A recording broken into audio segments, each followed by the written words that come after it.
Oh, it's fine. What? I've been talking to Harvey.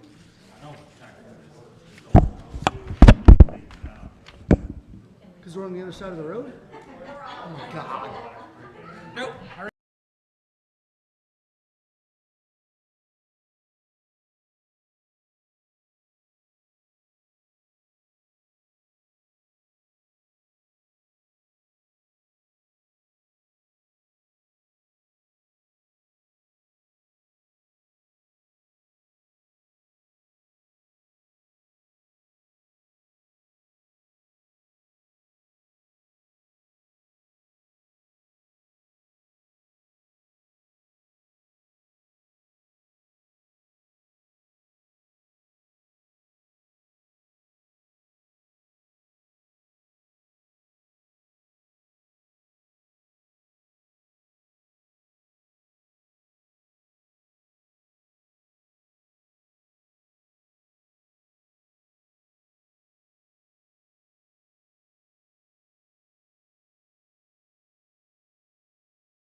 Those are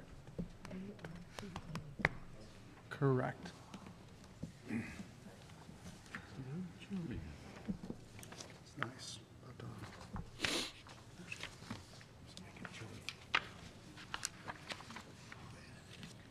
I think Scornia should borrow Ready? some money from Wait, the light's on. Roll. ready? his bids all came in too high. Let's go ahead and call the meeting to order, please. Council workshop meeting, Monday, November 1st, 2021, 6 p.m. Hydrich. Here. Holtmeyer. Aye. Patke. Here. Pettit. Here. Reed. Yep. Scornia. Here. Solentrup. Wessels. Here. Please rise for the Pledge of Allegiance.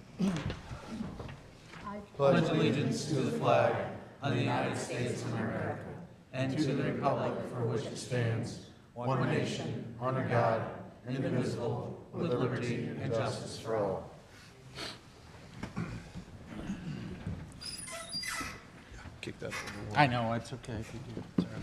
Got it on the. Will all the committee members answer if they have or have not read the minutes of the meeting dated October 4th, 2021? Hydrich. Aye. Holtmeyer. Aye. Patke. Yes. Pettit. Aye. Reed. Aye. Scornia. Yes. Solentrup. Wessels. Aye. Make a motion. Second. Oh, you guys are on it tonight. We're going to keep moving. Okay, so we have a motion by Holtmeyer, seconded by Pettit, to approve the minutes from our last meeting dated October 4, 2021. All those in favor signify by saying aye. Aye. Opposed? By your vote, you approve the minutes. Thank you. Presentations, Washington Chamber of Commerce, RV Park. Okay, so a few months ago, we talked about an RV park briefly when we were discussing about the how we would be spending our ARPA funds. There is a segment of those funds that can go towards a tourism item, and we briefly hit on the fact that there would be an idea of possibly an RV park. I will say that we have been talking about an RV park since the beginning of time through tourism. And we've talked about it numerous times, but never really had a location for it, nor did we have funding or anything like that. The Chamber has a presentation this evening for us.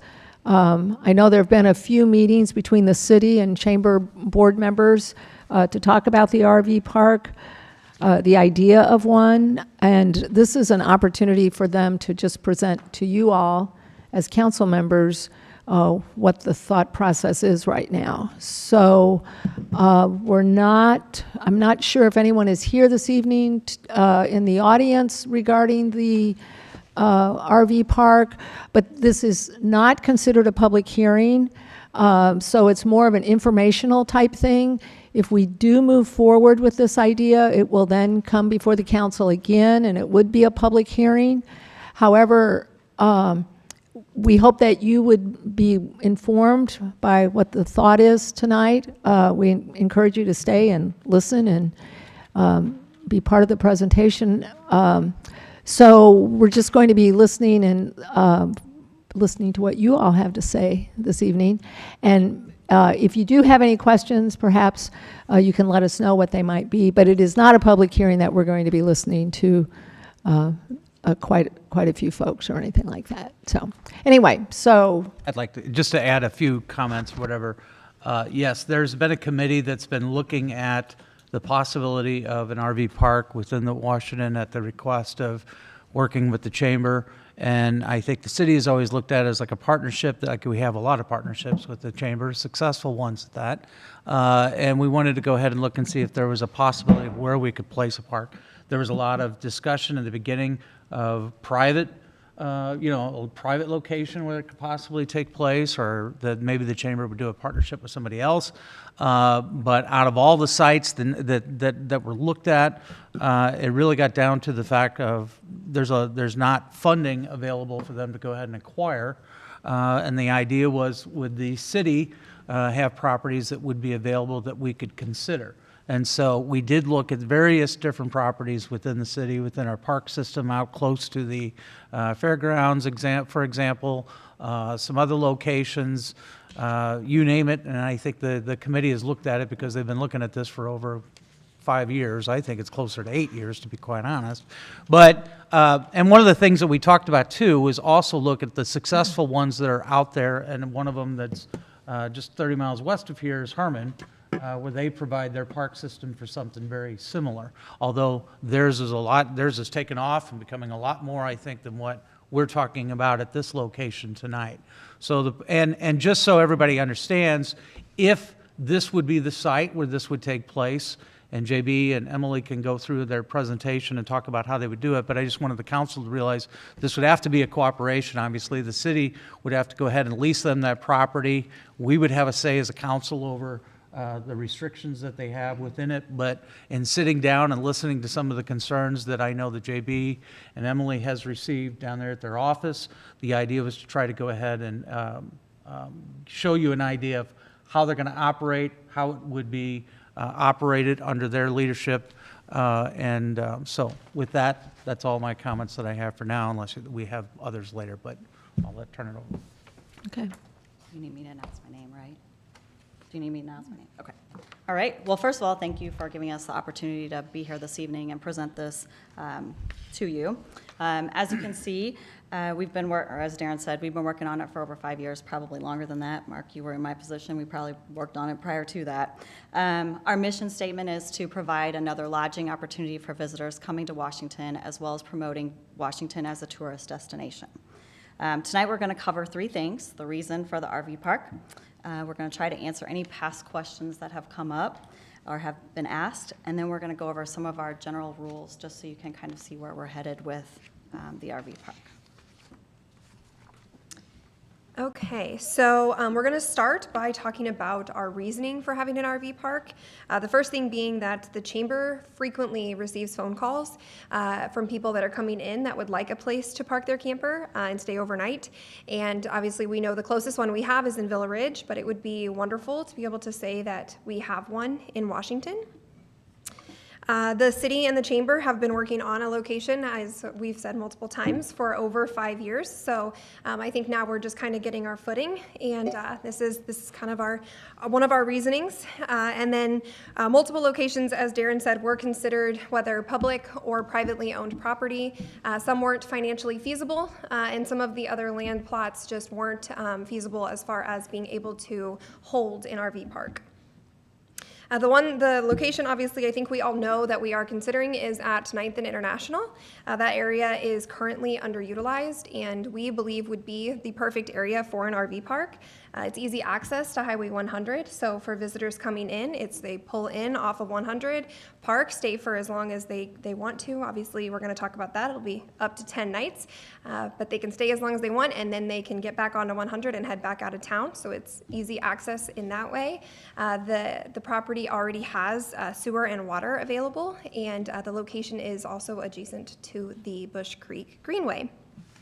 And one of the biggest reasons that you're not going to see on your slide, but that we wanted to talk about, was just bringing in visitors for events, whether that be a chamber event, a Downtown Washington Inc. event, or another organization, whether that be the Knights of Columbus, Elks Hall, the VFW, American Legion, any events that we really feel are going to bring people into town. A lot of those people want to be able to have an RV park and use their RV to go camping. And then we wanted to let you guys know, too, that we did check with a couple organizations that had talked previously about having an RV park or having some sort of RV area that they would have as part of their organization. We just didn't want to step on any toes or anything like that.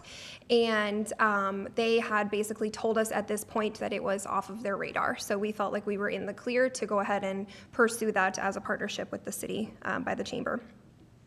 And then I just wanted to give you guys some statistics that we found when we were doing our research. And the one that we basically did the most of our research on was through a website called Go RVing. And we found that from 2020 to 2021 alone, there was a 33.8% increase in RVs purchased. I think a lot of that has to do with outdoor recreation, COVID, people wanting to still travel, but be a little bit more isolated.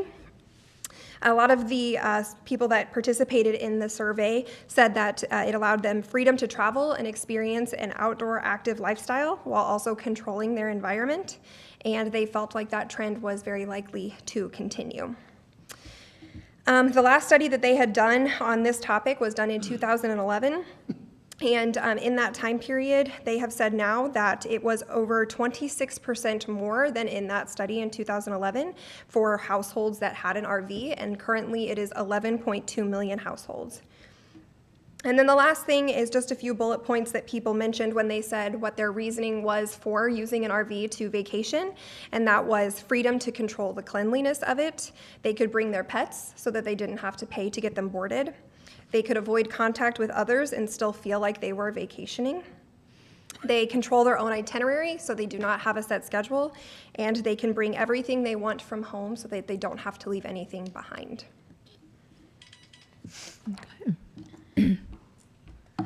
Before we start talking a little bit about our frequently asked questions, I want to just reassure you that we've spent a lot of time researching different RV parks, some privately owned, some publicly owned, some within and outside the city limits, state parks. We've done a lot of research and feel like we're on the right track. Personally, I've been RVing since I was a young kid. My family has an RV, and we've done vacations like that since I was young.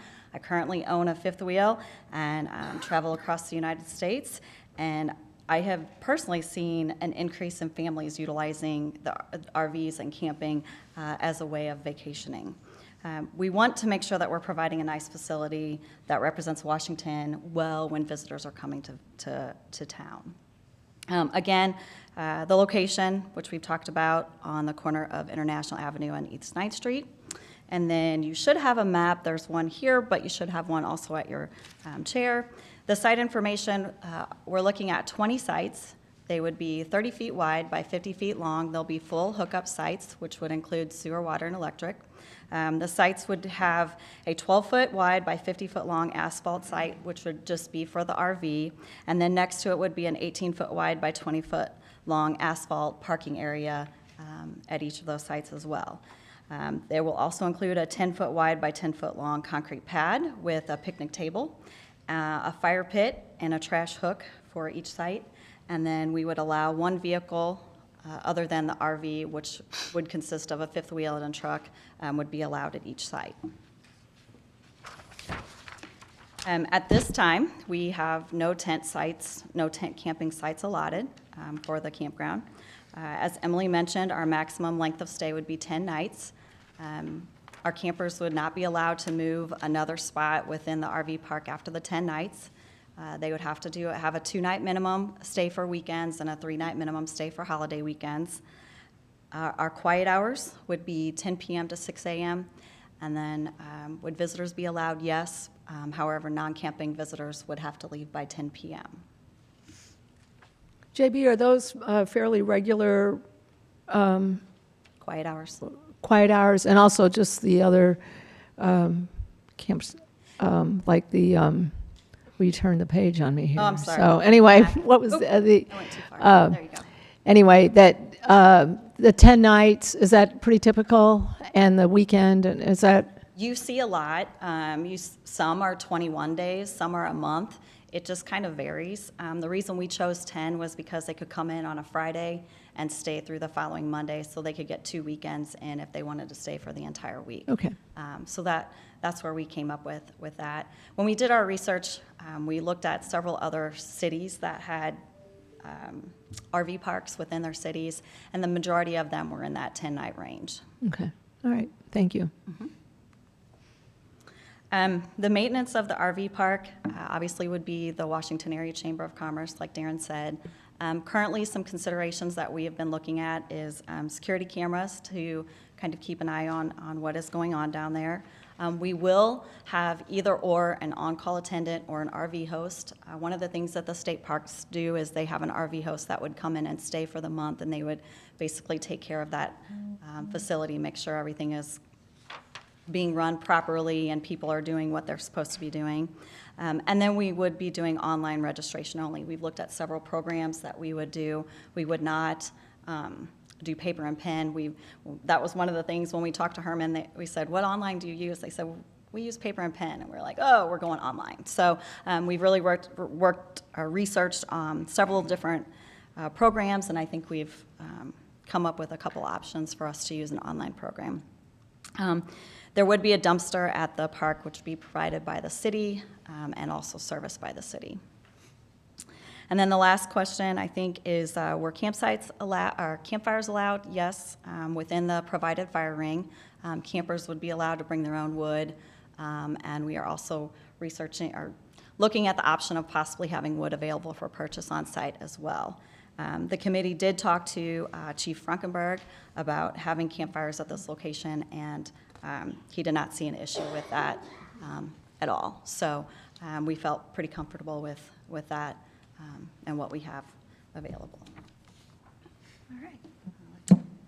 Okay, so now we're going to get into slides, excuse me, about general rules, and some of the things that you're gonna see listed on here we've already talked about, so I'll try not to go off by number and just start reading off the slide. But you'll see here that camping fees will be $35 per night, and each of the sites, so there will be 20 sites, will have full hookup, 30 and 50 amp, 110 volt, and then also water and sewer hookup. We're going to ask any current visitors that are there that they check out by 1 o'clock, and then new visitors would check in at 3. Campers are going to be liable for any damage to any equipment that we have on site, and there will only be 1 vehicle allowed per camping space. As we all know, in that area there is additional street parking, so if they do need additional parking, it is there for them. Campsites must be kept orderly and clean, and again, as we've mentioned, there will be a dumpster there, and hopefully, whoever we have, whether it's an on-call attendant or a host, they will go around after checkout time and make sure that the campsites look good and clean. And then last thing for this slide, you will be allowed to take pets. However, it will be a maximum of 2, and they do have to be leashed and accompanied by the owner at all times. Okay. Next, you'll see on here it says no nails, tacks, staples, etc. in trees. Basically, the reasoning for that is a lot of campers like to hook up clothing lines to the trees to hang their clothes from, or if there's any parties going on, they will put signs in the trees, things like that. And basically, we just wanted to make that rule so that we didn't damage any trees or natural resources that we have at the park. Vehicles must be kept on paved areas only. Again, that is a city ordinance, and that's just to keep them out of the grassy areas. RV campers may stay for 10 nights. Again, we kind of explained that they would get 2 weekends back-to-back, whether that be back-to-back event weekends or just an extended stay. And again, we looked at some that were anywhere from 7 nights, 14 nights to 21 nights, even a month, and we felt like 10 nights was a pretty reasonable thing. And basically, campers would not be able to just move from one campsite to another. They would have to at least leave for 1 night before they would be able to come back and stay again at the RV park.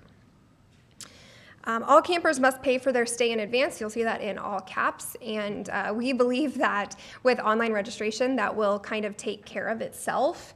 If you're having to book your stay online, then you will have to go ahead and pay for it, and that kind of eliminates any of that gray area.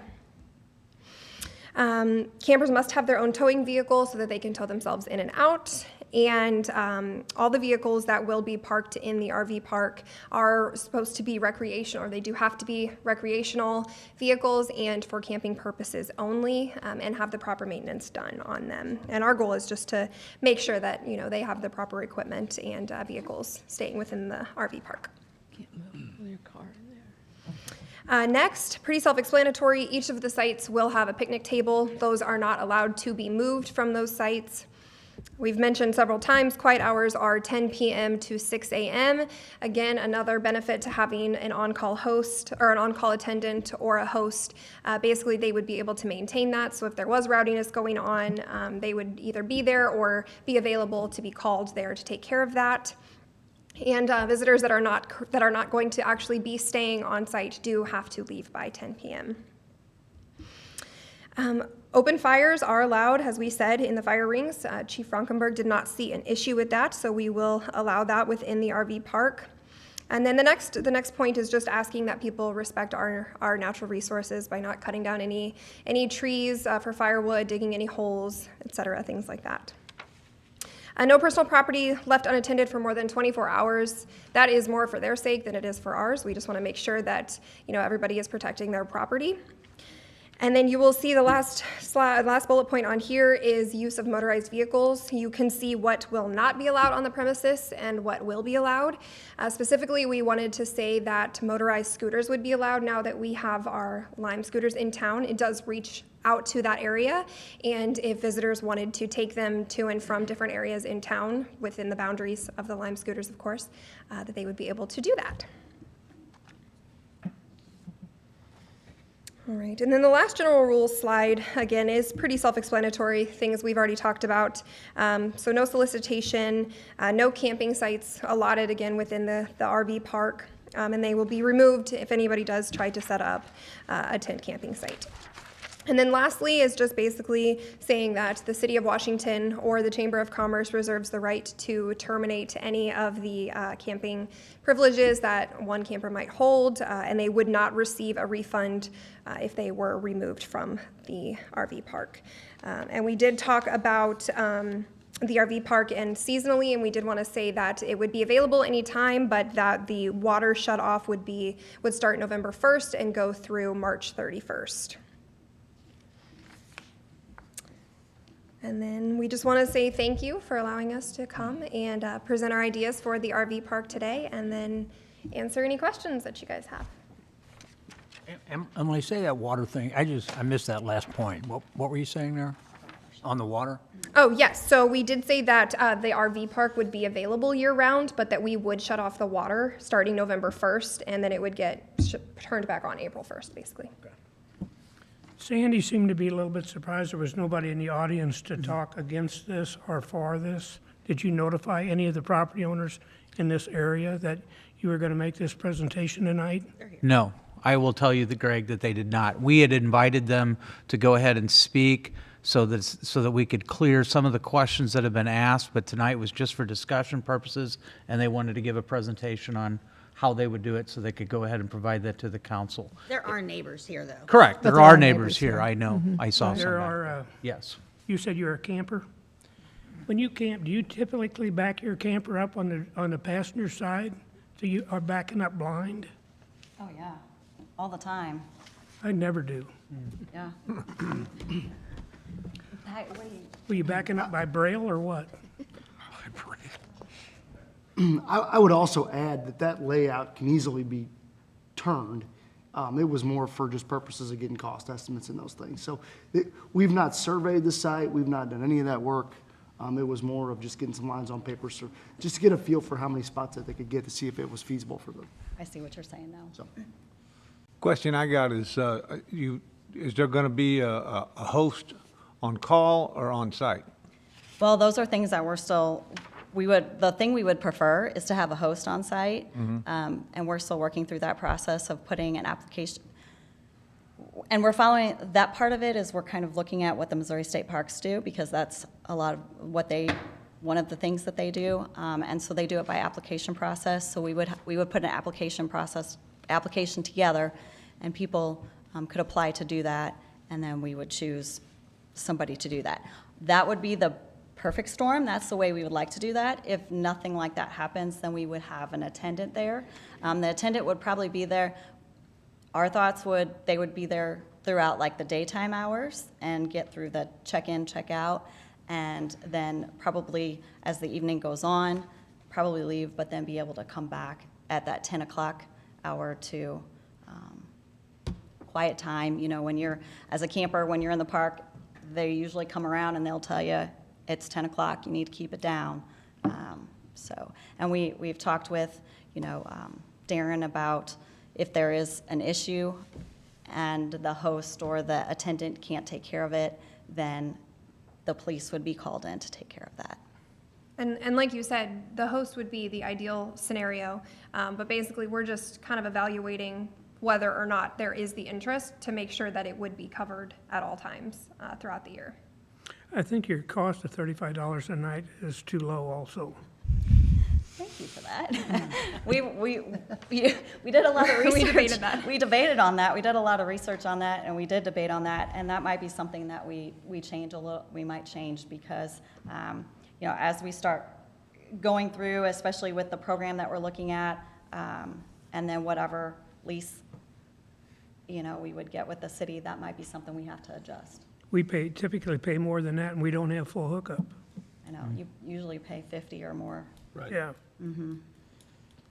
At this time, you're not planning on like a shower facility or restroom kind of facility?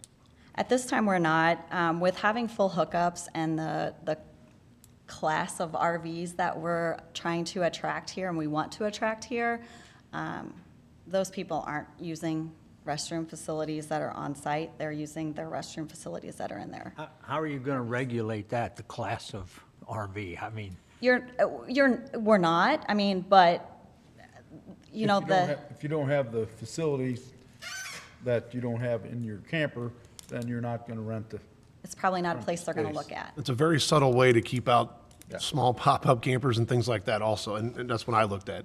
If you advertise that you don't have restroom and shower facilities, then only those who have restrooms and shower facilities in their campers are gonna be using it, so. Did you guys talk with Chief Frankenberg about the emergency vehicles getting through there with only a 20-foot drive? And if there can be a car parked on each side, doesn't give you very much room.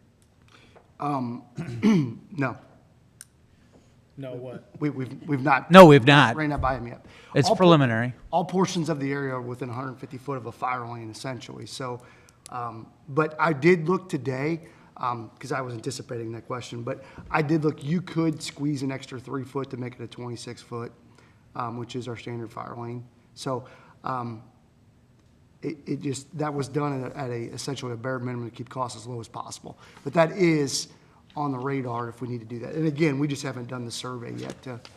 I think the question Mark's asking is the road that goes in there, Mark? Is that what Yeah. you're talking about, parking on that road? Are you gonna allow people to park on the You're road? not. Not gonna be able. Well, if they have a guest, No. where's the guest supposed to park? They have to park on the street.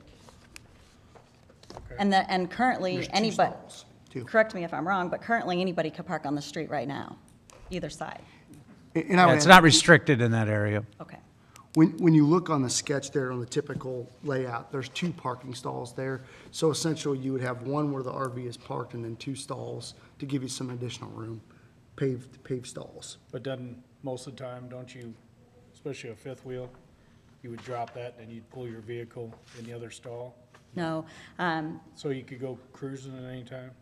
no, what you would, these sites are going to be 50 feet long. So the majority, I shouldn't say the majority, because there are a lot of 40-foot campers out there and more. But like, I'm just going to use me as an example because I know it. You know, we're a 32-foot fifth wheel, and the truck just, after we unhook it, we pull it forward, and then another vehicle can pull right next to it on the asphalt pad that's right there. And that's typically what you see when you go to other campgrounds, RV parks. Something else, and I know this was probably just sketched, but this dumpster location in the front, I think that's gonna be trouble. You're gonna have everybody dumping, just pulling down the street, throwing their trash in, doing whatever. That could be a nuisance for the neighbors across the street. I think that needs to be put back here in this Circle Drive somewhere. And I know that dump station's probably there for a reason, because I'm sure the waste line runs through there somewhere, but I have concerns about that as well up there. I don't know how much, I'm not an RVer, so I don't know how much smell comes out of the dump station. I don't know if there's any back gases or, I mean, waste gases or not, I have no idea, so. They're usually capped.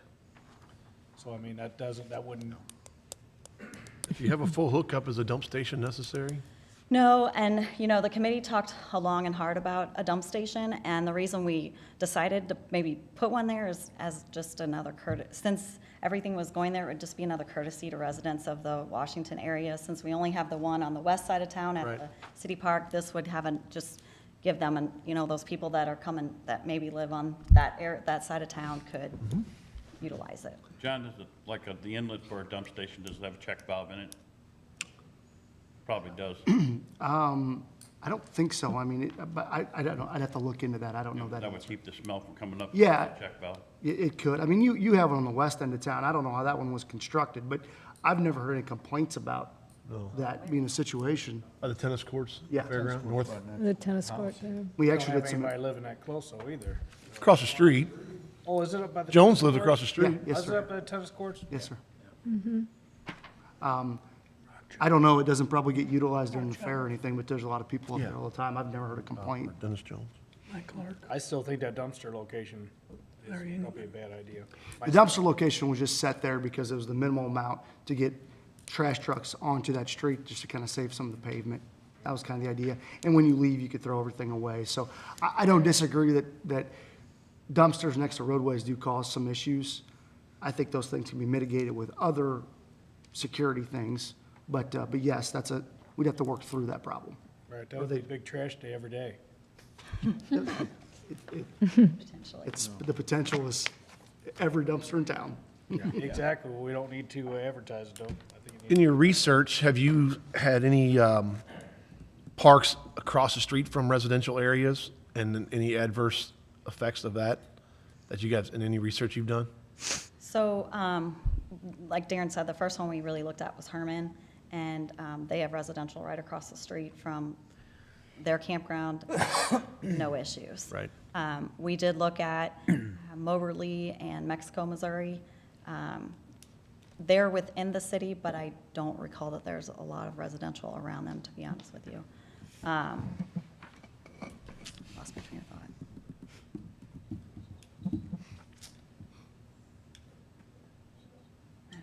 I don't know where you were going.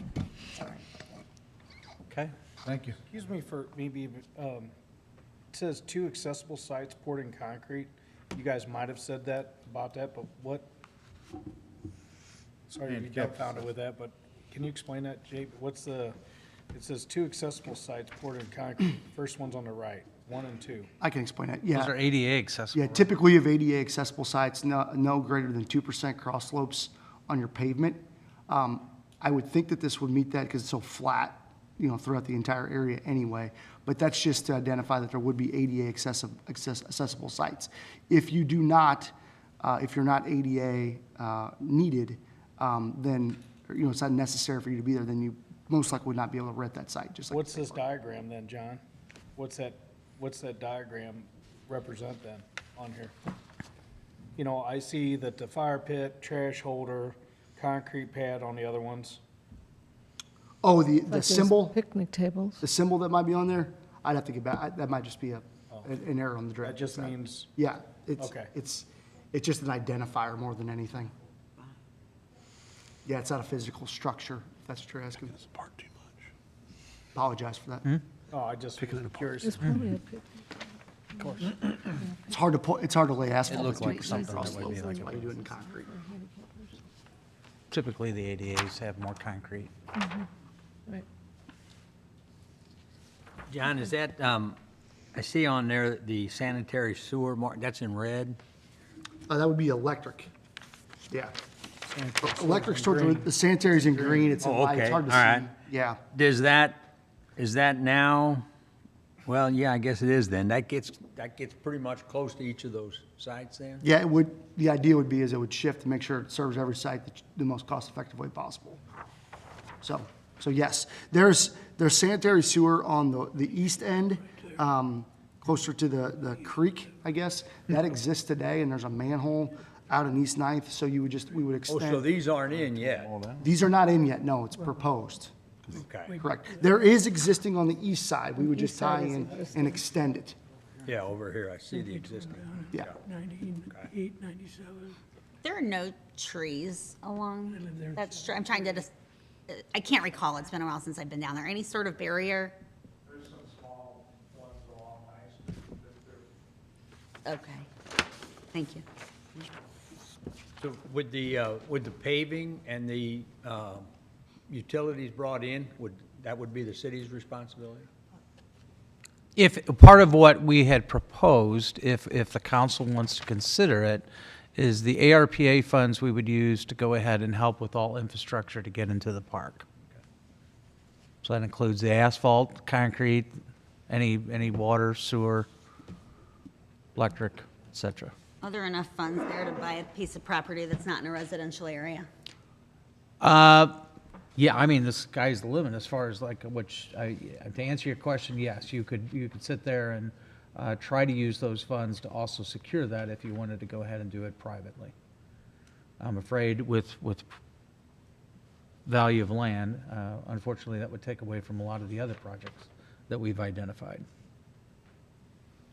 And quite honestly, to tag onto that, Gretchen, I mean, that's where we started, looking at property many years ago, and it just, the cost of the land, kind of just knocked us out. I would also add to that this location does have all utilities surrounding it, basically. So you can definitely find a piece of property, maybe that might be more cost-effective, but the utilities to service the area just isn't there. Well, this one has that. It's been a long time since we had a flood down there, but it went in F, and it will happen again. I guess we just tell everybody to pack up and move out, right? Correct. What are Yep. concerned about the electric at that time too? I guess there'd be a main breaker someplace we can shut everything off to. And again, this is in a floodplain, there's no doubt about that. For that, concrete pads on grade don't affect flood elevations, it's just getting the people out of it. As far as the electrical, the heights and those things, the outlets, we'd have to check all that just to make sure that they're, relatively high enough, or there is a main breaker where you can shut the entire thing off. So yes, that would be a mechanism to overcome that. Are we going to have a shut off or a breaker at each camp lot? So say 19, 18, 17, 16 is getting used, but 15 and 14 is not. And I just want to go down there and suck up some free electric. I think you Well, have a you lock would- on each one. That's what I'm asking. Well, we had, sorry, I wasn't sure if you were going to take Oh, that. no. We had talked about putting code locks on there. So when you would register and you would pick your spot, you would get your code to be able to unlock your utilities, basically. I would also add that your RV host, I think, would play a vital role in ensuring that wouldn't be the case. But, yeah. And the host would be the only exception to the 10-day rule, is that correct? So they'd be there, like, is it month long, it's or a is it a month. rolling 30? How do you typically? It's typically a month, typically a month. And I remembered what I was going to tell you on your question about being in the residential area. I did talk to 3 or 4 different appraisers to see if there was any issues with it being in a residential area and if they felt that that area would cause any detriment to any value of anybody's property, and they believed not. So that made me a little more comfortable as well. I mean, I think everyone's fear is it's gonna bring in a mess or bring in trash. I think you've addressed that with no tent sites at all. And I think it needs to be policed that way so we don't have that as an issue. I think without having bathrooms accessible, you limit. And I remember in discussion a while back, it was, you have to have a camper within 10 years old. Well then, if I have a 2010, I can't go there. I mean, and I know those restrictions are in some places, but if you have to have a restroom and a shower facility in your own camper, there's your restrictions in itself. It kind of takes care of itself that way. I know there's been questions, I said, that's why I asked a question across the street, trying to fix up the property there. Is this going to be a nuisance? I'd like to see, I know what Herman's looks like. I know the houses are close. It kind of sits in their own little park. And there's campers there a lot. Other towns around. If it's patrolled right and done right, I think it's cleaner than across the street could be, in my opinion. It's there. So, and I think that the chamber wants to, and I do as a city council, that we want to keep it clean. We want to keep it nice and make it, we're not trying to bring in a campsite that's going to be a mess. We want to keep it nice. So definitely Is there any public discussion about this if they want to speak or not, or is this? I think the intent for tonight was for them to come forward. We can certainly have another meeting to where we would go ahead and get additional comments. But for tonight, and we have a long agenda We here. didn't have a long that we have agenda about yet. 20 minutes to get to our regular time of our city council meeting. So the idea was let them go ahead and address some of these questions and what their ideas were on how they would run this. And then at a later date, we would open it up again and then see for the general public if they got additional questions. Call them at the chamber, couldn't they? And they can also call either one of these two ladies at the chamber to go ahead if they've got additional questions. As a matter of fact, I think that's how they arrived at a lot of the FAQs that you saw on the slides tonight, was that they were approached by a property owner that was asking those questions. But the idea is, again, it's going to have to come back to you as a council, because it'll have to be a lease arrangement with all of these stipulations that we talked about. And if you want to add some to those, what they've already proposed, that's where we'll have a chance to go ahead and do so. So Darren, for the benefit of the neighbors that are Yeah. here, the process tonight was just a presentation to the council. Correct. But there's no, we don't even vote, like, it doesn't even, there's not even a send to council. This is a No. discussion only. Can you Discussion explain to them in terms of Yes. timing? And I would hate for somebody to have an interest in it and then feel like they were Right. not aware of what the process would be and miss the opportunity to speak after they took their time. I think what would probably be best is maybe if we ask the chamber to come back maybe a month from now at our next workshop, or the first meeting in December, if that's possible, or if we'll figure something with regards to it. But a month from now, we would go ahead and have another discussion on it, and then we could open up the floor to the general public. If you follow the timeline of what you normally do for your workshops, that next meeting would be Number 6. December the 6th. Thank you. We'll be back by then? Yeah, I come back on the 5th, so. Okay. Well, and also, who is from the neighborhood? It's a couple, 2, 4, you 5 might people. want to visit with them just a little bit. Can they visit with you, just a little bit now when you're done? I mean, if you had some burning question, because we're not going to vote on anything tonight anyway. So, but you've heard what they're proposing, and I'm sure you have some questions or comments.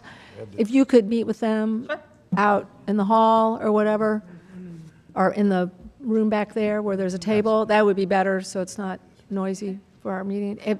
Would you all be okay with that? Yeah, okay.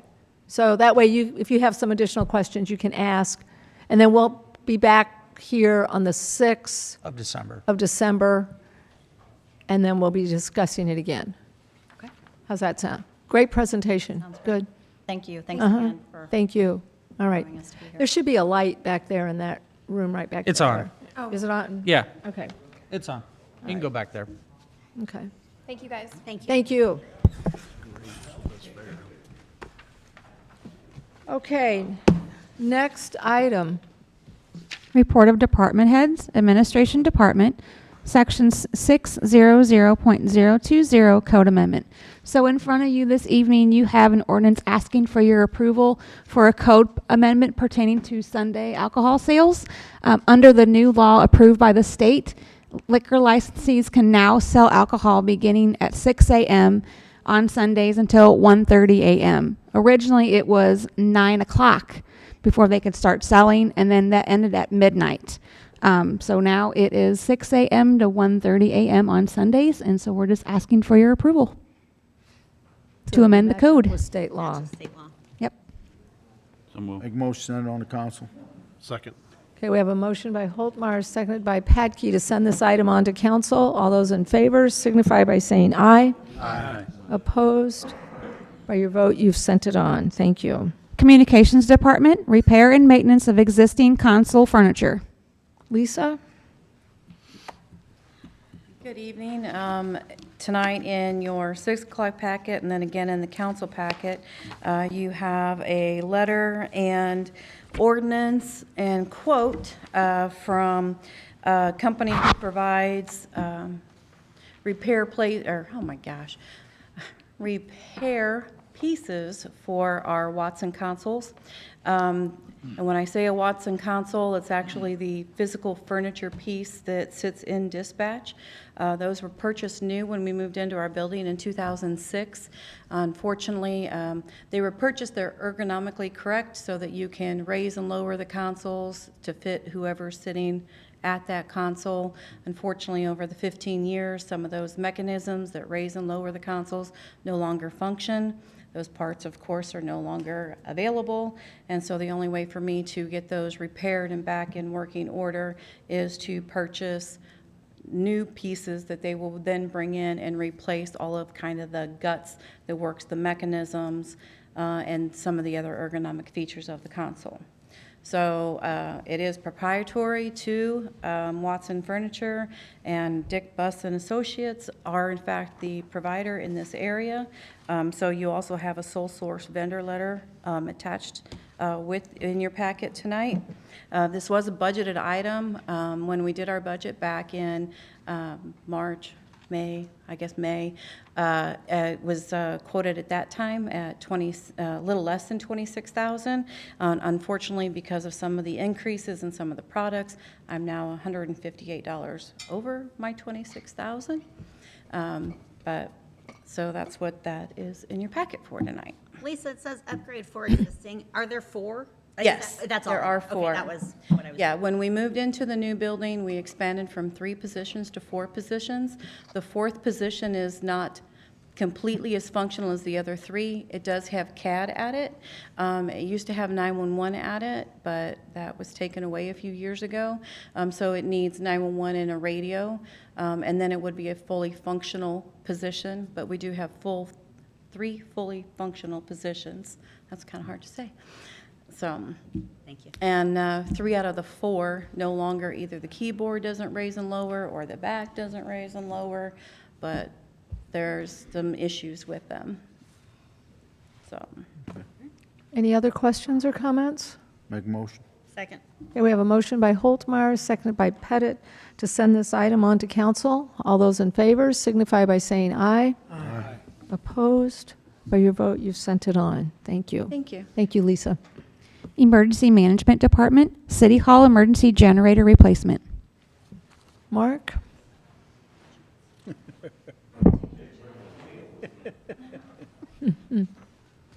Mark Scarney, Emergency Management Director. Good evening, Council. I'm here tonight to speak to you for your permission for 2 ordinances and budget amendments for generator replacement at City Hall and also at Fire Headquarters on 14th Street.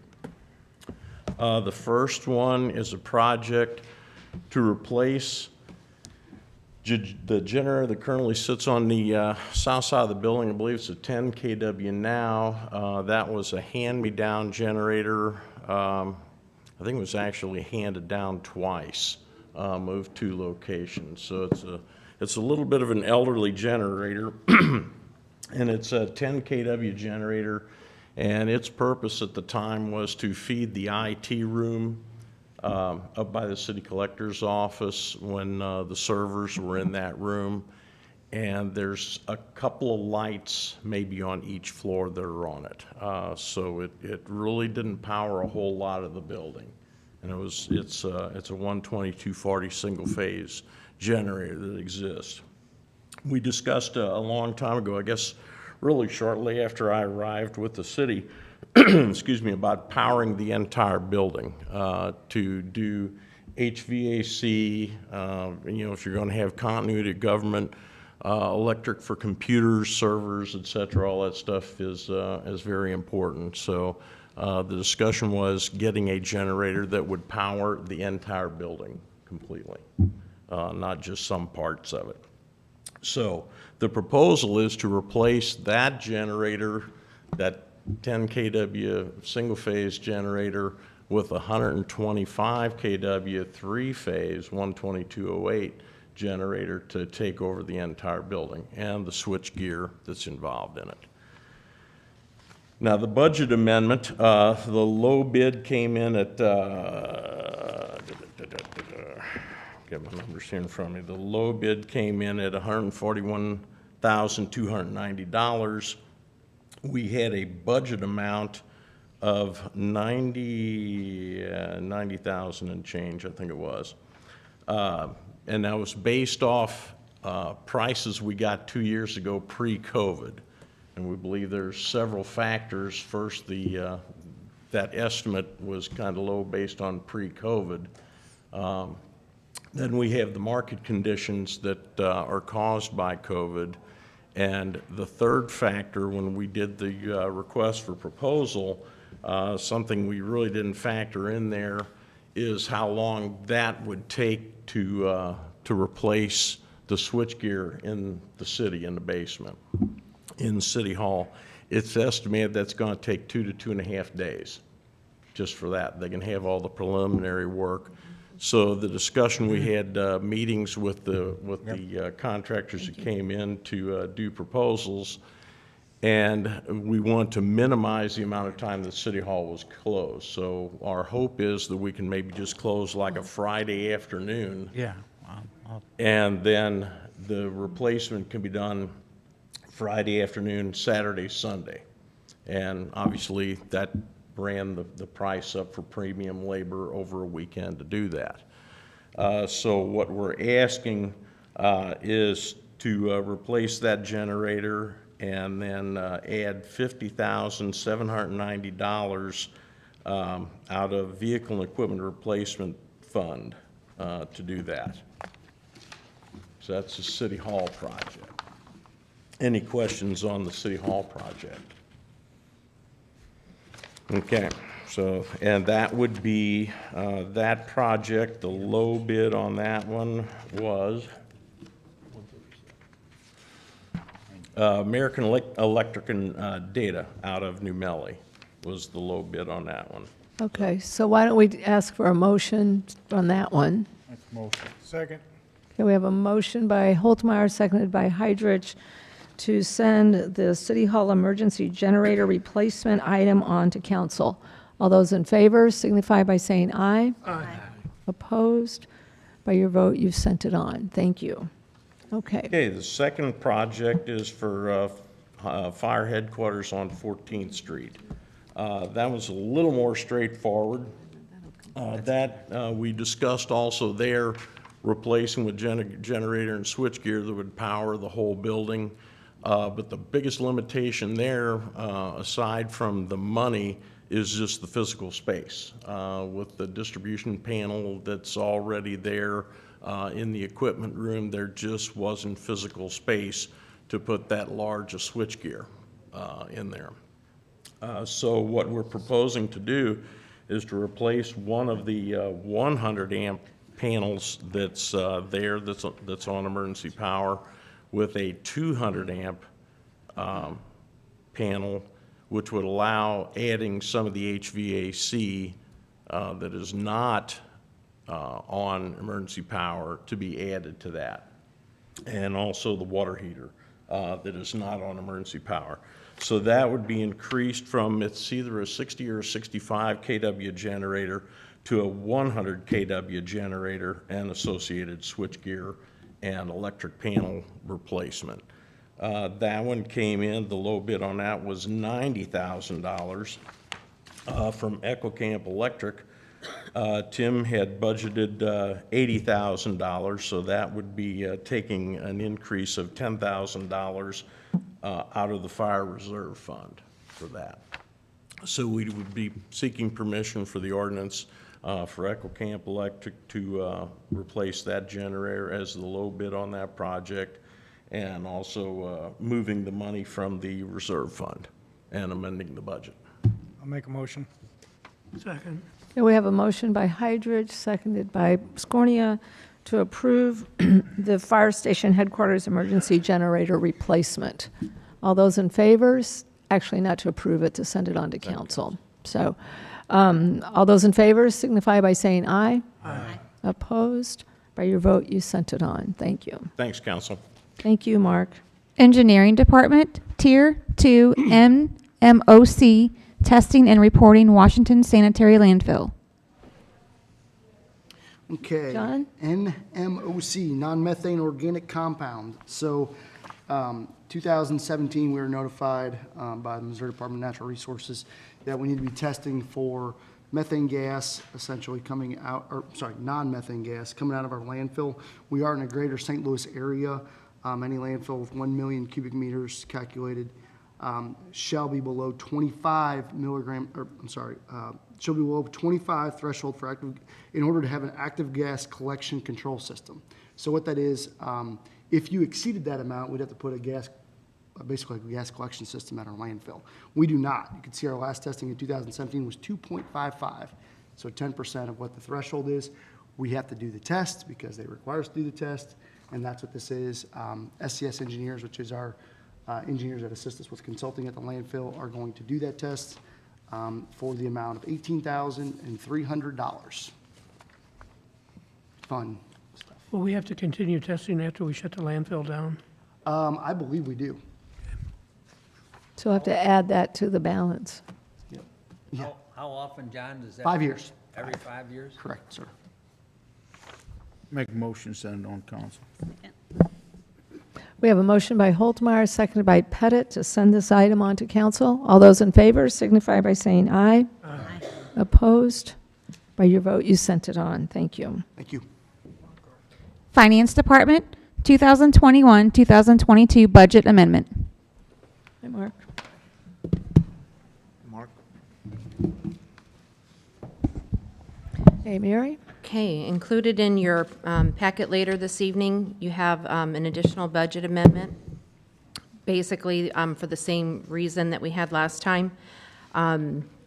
We have the actual payout of wages for the ARP monies, and then we also have projects that were rebudgeted, capital projects mainly, and items that were ordered or have been delayed in fiscal year 2021, and therefore were not delivered or completed, so then we're rebudgeting into fiscal year 2022.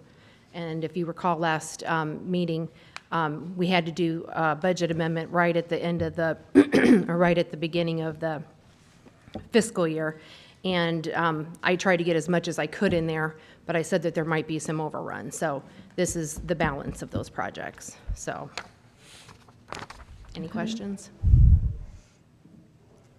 Okay, any questions or comments? Make a motion, need a Make a motion. Second. We have a motion by Patke, seconded by Pettit, to send the 2021-22 budget amendment on to council. All those in favor signify by saying aye. Aye. Opposed? By your vote, you've sent it on. Thank you. Copier replacement. And then the second item that I have is a copier to replace the one that we have currently in finance. The copier that we have is almost 6 years old, and we have just right around 850,000 copies.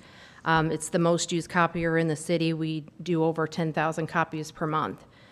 Our maintenance contract was out or expired July of 2021. We have $25,000 that we have budgeted in this fiscal year for copier replacement. So I went out for bid. I obtained 3 bids for Ricoh, and both Ricoh and Canon. And after looking at the bids, I'm recommending that we go with Canon. And this copier will pay for itself after 4 years.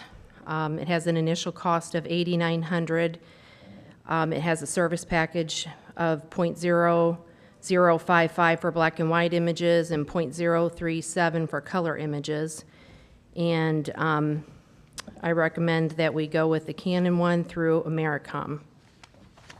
So, Any questions or comments? The only question I have is, like, I think we used to have a lease for copier. Like, is just the price per over time and recouping your costs the reason for the purchase, or just curious about that. We have a maintenance agreement. Okay. But we don't lease we've never leased the Own copiers. We equipment own the and copier. Contract for the maintenance. Okay. Yep. Thank you. And all the maintenance is included.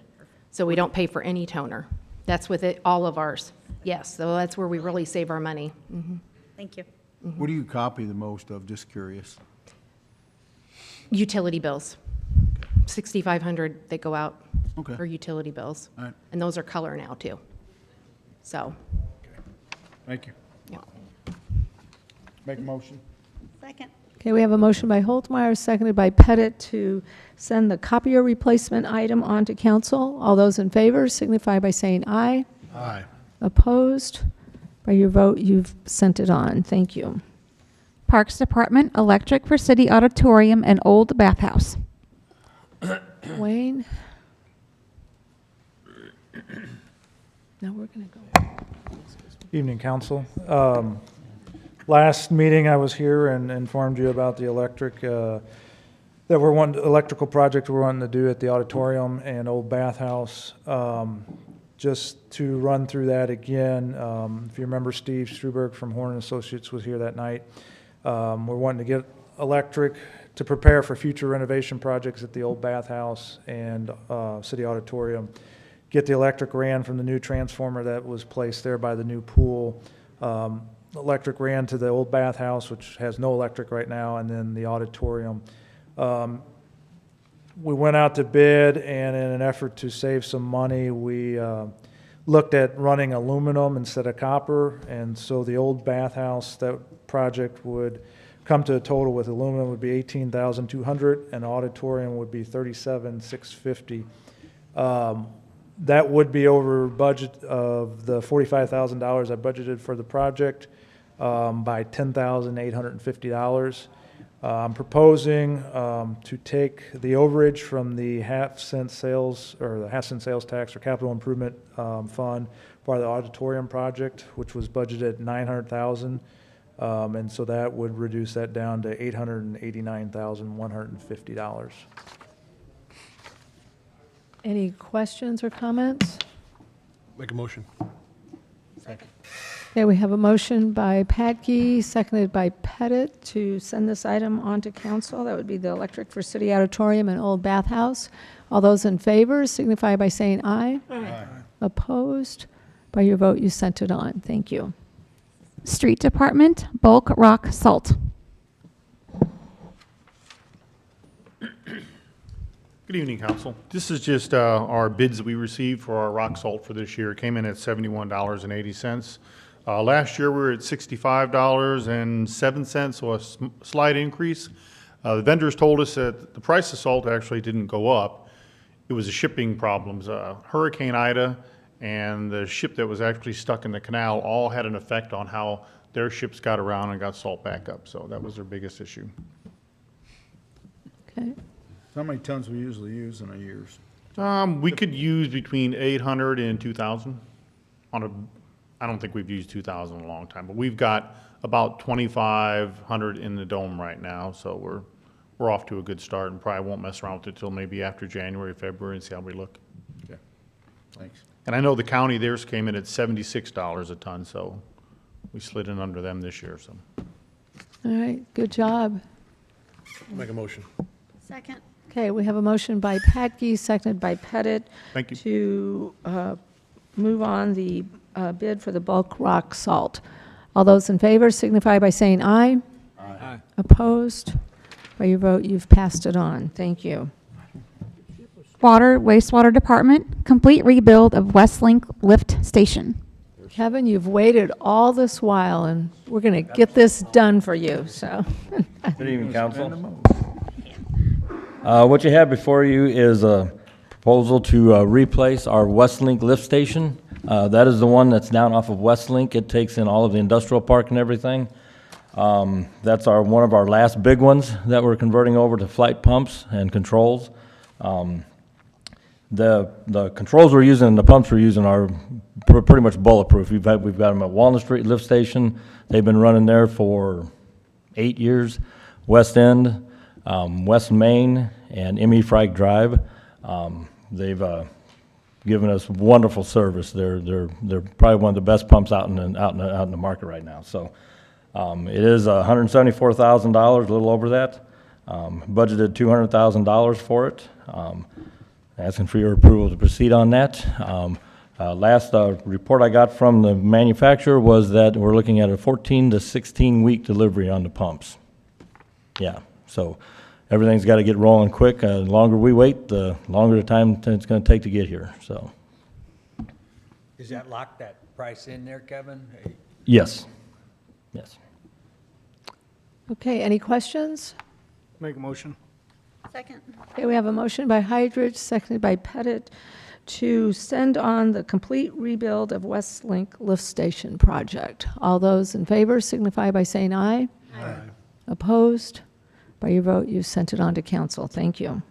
Upgraded sewer line inspection equipment. What we have here is a request to upgrade our 2010 sewer camera trailer that we have. We use that trailer on basically a daily basis. We use it for not only televising sewer lines, we use it for televising storm lines. Anything that has a sinkhole in the street, if we can get to it with our camera, we use it to look for it. It's time for it to be upgraded to the newest and best equipment that current. What it'll be is a new camera head for the system. This one will have what they call a wiper on it. Basically, it's a piece of rubber that as the camera goes around, it wipes all the debris off the camera so we can keep seeing what we're doing. It'll be a new tractor and also a new computer for the trailer. That one's XP, which is it's time for it to be gone. So We'll keep the trailer, right? yes, we keep the trailer. We keep everything in it. All the hardware and everything is just the camera and the hardware for that side of it. So And am I understanding this correctly? It's actually below your budgeted amount? yes, it is. Wow. Yes, it is. You might want to talk to some of the. That's because he shot high. I am not going to turn around. Yeah. Sometimes it all depends on how you shoot. Yeah. Makes me feel better. Okay. Kevin, I think it was actually on the one before, they're talking about one of the responsibilities that we have, I think it was on the pump, was that we have to do the floor in there, and they called for like 9 yards of concrete. How big are those things? Oh, yeah, it's the wet well in the bottom of the actual the wet well part. So that one there is roughly 20 feet in diameter, and it's got a V shape in the bottom of it. I had no idea there. Yeah, because right now it works at what they call a dry can system. So the pumps are separate from the wet well, and they put a channel in there so that the sewage can be pulled into the pumps. So that has to be poured flat to get that up to its grade. So there would be some additional cost to this, which would be the concrete. We have to set in a bypass system, so we'll have to do some work on that. But it should still all come in under budget when the project's done. So on that one. So we need to send on. Motion for this one. Okay. Second. Yes. I have a motion by Padke, seconded by Holdmeyer, to move forward the upgraded sewer line inspection equipment. All those in favor signify by saying aye. Aye. Opposed? By your vote, you've passed it on. Thank you. 2021 Kubota SVL 97-2 HFC skid loader. Yes, this one is a request to purchase a new skid loader for the water department. We currently have a Bobcat skid loader. That skid loader will be transferred down to the treatment plant for our sludge removal process, and then we'll use this one up in the water department. We're going with a Kubota because of the price. We did a lot of checking into it. It will take all of our current Bobcat attachments, so we won't have to buy any new attachments for it. It's the equal size and specifications of the Bobcat, so it's a like-kind piece of equipment. It will be the first one that the city of Washington has bought other than a Bobcat, but they're good, tried-true pieces of equipment. A lot of contractors are buying them, so cost-wise, I think it's a good investment. Quick connect and then hydraulics, all that work from Bobcat to Kubota. The only thing we have to buy is an adapter plug for it, going from I believe is a 12-pin to a 9-pin or something like that. So that's it. That's good. Is that new? It used to not be that way, that they didn't No. cross, They used right? to- Nothing used to interchange. Right, so I mean, that's great if it does. I'm just making sure that we know that. Good. Yes, yes, Any other questions or comments? Is that what tracks? yes. That's it. I'll make a motion. Second. Okay, we have a motion by Holtmeyer, second by Pettit, to send on the 2021 Kubota SVL 97-2 HFC skid loader. I'm getting really smart, aren't I? Yeah. All those in favor signify by saying aye. Aye. Opposed? By your vote, you've moved it on. Thank you. 2021 M6-141 DTC-F four-wheel drive form tractor. Yes, this is a tractor. It's of course a farm tractor, but we'll be using it to spread the sludge out in the farm fields that we haul from our wastewater treatment plant. Currently, we share a tractor with the street department, which does work a lot of the times, but a lot of times they're cutting their grass when we need to spread our sludge. So we need to be able to be a little more self-sufficient in our operations, so that's what this tractor is for. Probably 8 years ago, I guess, we used to have our own tractor, and we did our own spreading of sludge. At that time, we converted to hauling it out to the landfill for land application. It didn't work out so well, so now we're converting back to going back out to land applying on the farm fields. So that's what this tractor is for. I did budget this one under on accident. There you go. This was a transposed number, my fault. But there will be enough money in the line item budget to cover that mistake, so. Kevin, how often do you spread the sludge? About 4 days a week. 4 days a week? Yes. We're very fortunate. There's a lot of local farmers that have shown an interest in having our sludge spread on their fields, so it's a good thing. Kubota tractor? This is a Kubota tractor too. Okay, any other questions? Need a motion? I'll make a motion. Second. We have a motion by Patke, seconded by Pettit, to send on the farm tractor. How's that sound? All those in favor signify by saying aye. Aye. Opposed? By your vote, you've sent it on. Thank you. John Deere 244L four-wheel drive loader. Okay, this is a proposal to purchase a rubber-tired loader for down at the treatment plant to load the dump trucks that we haul the sludge out to the farm fields for. Right now, currently what we do is we use our backhoe, the water department's backhoe, to load the sludge down to the treatment plant. And then we use any other piece of equipment we can find to load the sludge out on the farm fields into the spreader to spread the sludge. So this is all tying everything together. So this will be the final thing. This loader will also be able to be used for other operations if need be. It's just a mini of what the two big ones we have. It'll be housed down at the treatment plant. We'll also be able to use it to load rock down at the treatment plant. We have water main breaks. Now we're trying to bounce our backhoe down there to try and load the trucks. We'll have that down there. We do have a rock pile down by the treatment plant that we could also use that to load trucks if we needed to haul rock from down there at any time, so. This is a cab unit?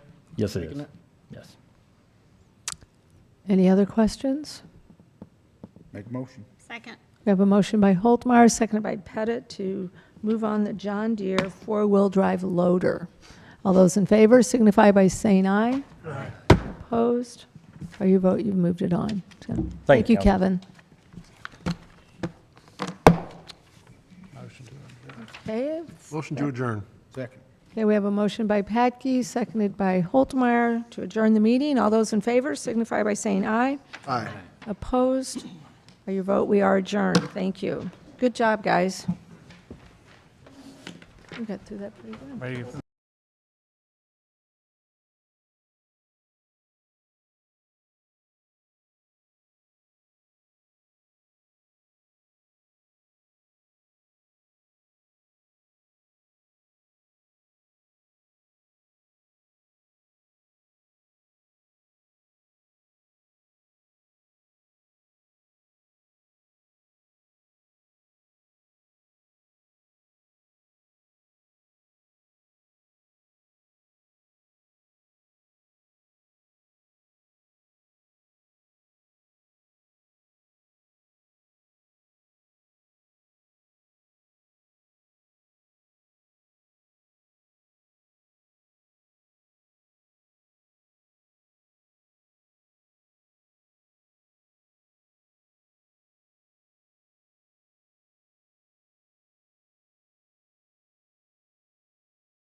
So Monday, November 1st, 2021, 7:16 PM. Heidrich. Holtmeyer. Aye. Patke. Here. Pettit. Here. Reed. Yep. Scornia. Here. Solentrop. Wessels. Please rise for the Pledge of Allegiance. One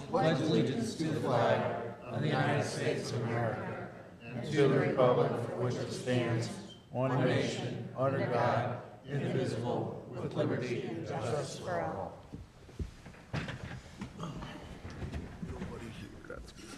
Will all the council members answer if they have or have not read the minutes of the council meeting dated October 4th, 2021? I'm sorry, October 18th, 2021. Heidrich. Aye. Holtmeyer. Aye. Patke. Yes. Pettit. Yes. Reed. You bet. Scornia. Yes. Solentrop. Wessels. Are there any questions or comments, having read the minutes? Make a motion. Second. We have a motion by Patke, seconded by Heidrich, to approve the minutes from our last meeting dated October 18, 2021. All those in favor signify by saying aye. Aye. Opposed? By your vote, you approve the minutes. Thank you. Approval and adjustment of agenda, including consent agenda. You have the collector's report summary, July 2021. Investment report summary, July 2021. Change order number 1 and final payment request, 2021 High Street Improvements Project, STP 6403606. Okay, are there any questions or comments regarding the items on the consent agenda? I have a quick question. The last I drove by, the stop sign heading at 5th and High still wasn't back. Correct. We're aware of it. They're waiting on a bracket. There's one bracket that's been back ordered. So that's what we're waiting on. Pretty minor. Okay. Last thank piece of the puzzle. I was just surprised. Yep, thank you.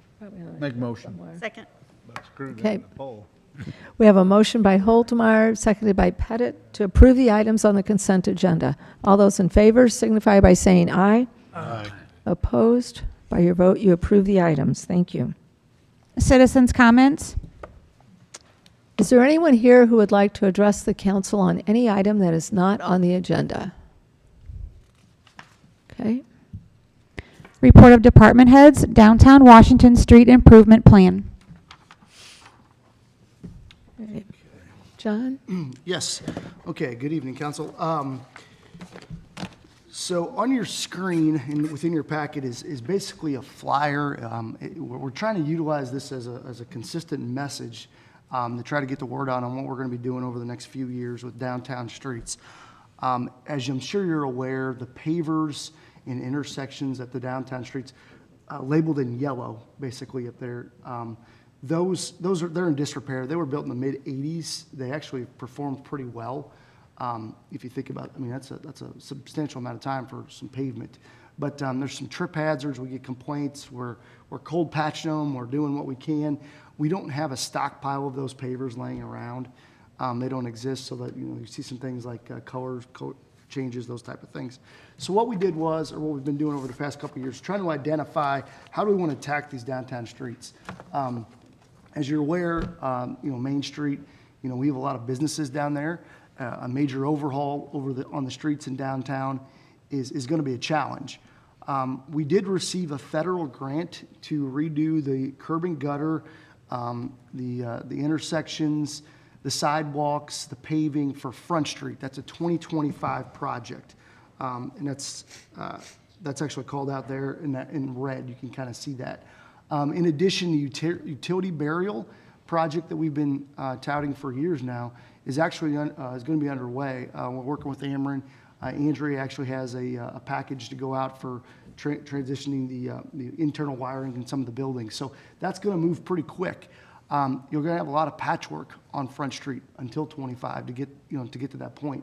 But that was kind of the first piece, I guess, of this puzzle. Kind of the goals of this plan is to leverage our local transportation sales tax by applying for applicable federal STP grants. We've done that. Check. Number 1, Front Street, taken care of.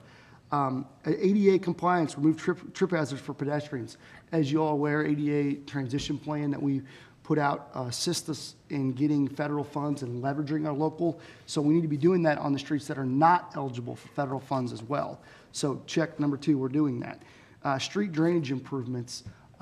We all know everything goes towards rivers, so we'll be looking at any opportunity to replace pipes, add some inlets, those things.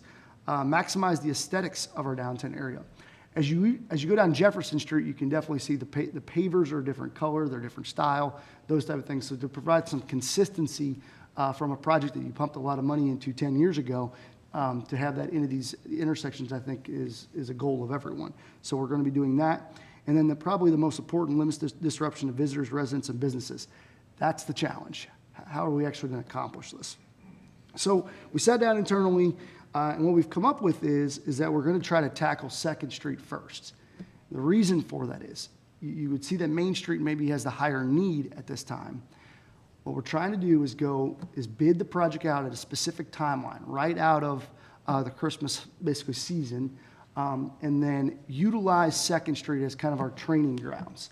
So what I mean by that is we'll know then what worked, what didn't work, construction-wise, schedule-wise, phasing-wise, because we're going to phase this thing out.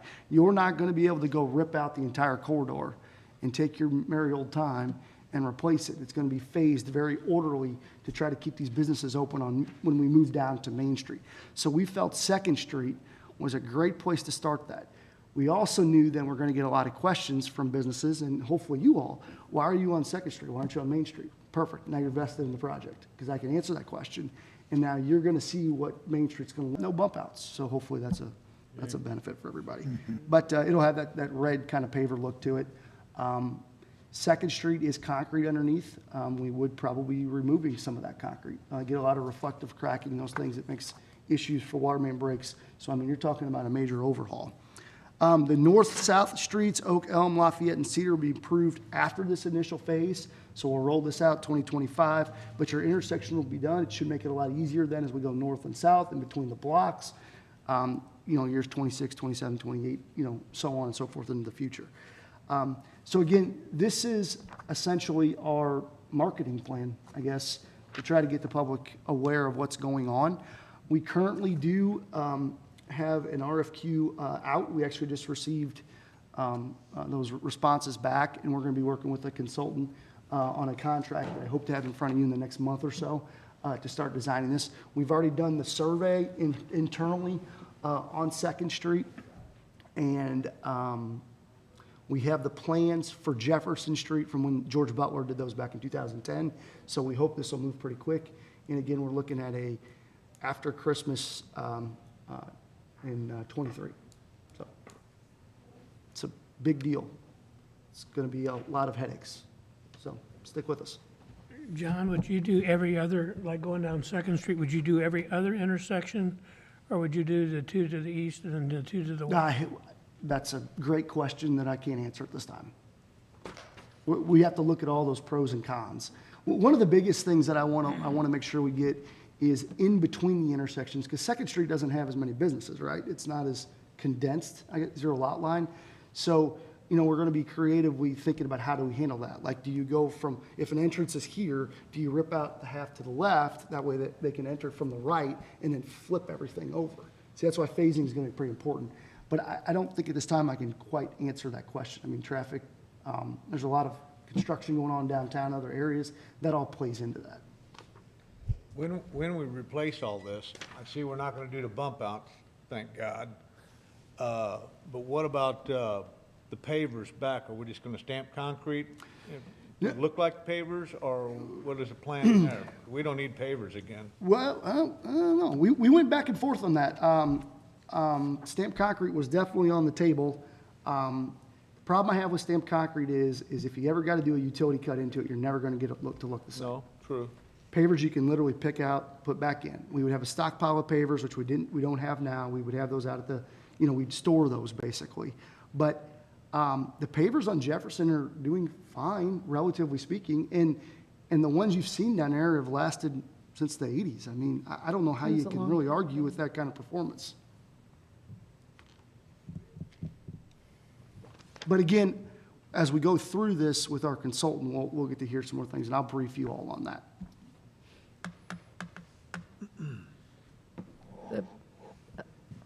Stuff's been So if you have any questions, Any other questions or comments? We're going to be trying to present this at every opportunity we can just to get the word out. So, So the earliest would be 2023 on Second Street, and is that? yep, and then that would have a short period. So 2023, the idea there is you get all your concrete work done in the wintertime, come right out of spring, pave the street off. Done, moving on. Next, the same time, the next job would be getting designed, Main Street, 2024, same schedule, knock it out next year, 2025, and just kind of keep rolling to get it done. That should roll right into fairly good. Our transportation sales tax sunsets in 2030. So 2026, we'll have a pretty good handle on that, and then it'll roll right into that discussion. So I feel like this timing's pretty well. When's Third Street on the agenda? Third Street's next year. Okay. Yep. I see they're getting the poles, lines. Oh, yeah. Yep. We were putting a lot of pressure on the utility companies, so. So if you have any creative ideas, help me to get this word out, because this is going to be fun. Okay. Thank you, John. Glad you're having fun. Telephone analysis. Mary?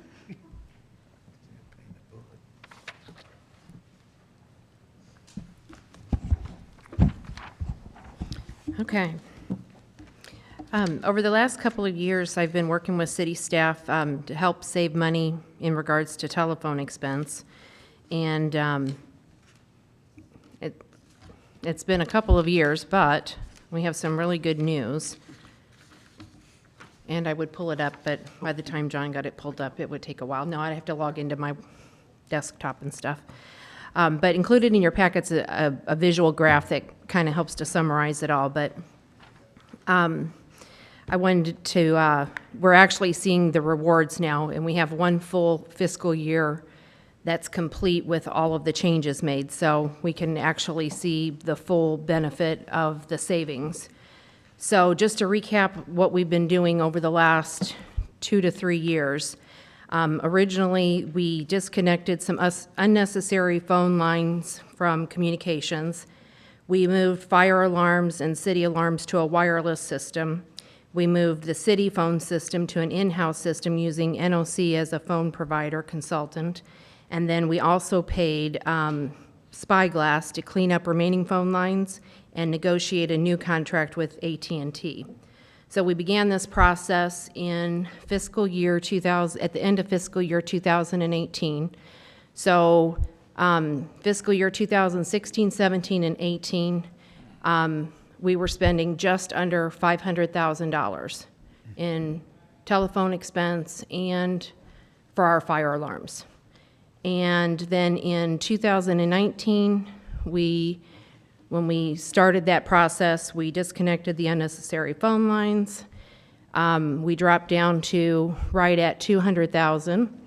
And then in fiscal year 2020, that amount went up slightly to $243,000 for the whole year. And that was due to the fact that we weren't under AT&T, we weren't under contract with them. So AT&T every 2 months to 3 months just keeps raising the amount that they're charging you for phone lines. Because we couldn't do it all at one time, we had to do it in sections. So by now, everything's moved over, everything's transferred. We are spending just right at $150,000. So our overall savings is $350,000 for the city. So Good job. I think that's pretty significant. So we don't always come back and have good news. We try to save quite a bit of money and whenever we can, but with such significant savings, I thought it was significant enough that we should come back and give you a full report to show you that. So Mary, do you expect some stability now that we're under contract? yeah, we're under contract for 2 years with AT&T. Once that ends, they're going to do the same thing. But currently, we have only 20 phone lines with them. Or it's actually like 22 phone lines. These are physical desk phones, is that, or like physical? not Well, cell physical phone lines, like fax lines, and then there's a handful of lines that we just can't get rid of, that are, different lines that we will probably always have those. But what we can do then is just renegotiate that contract. So, Does this include ourselves, or is this under?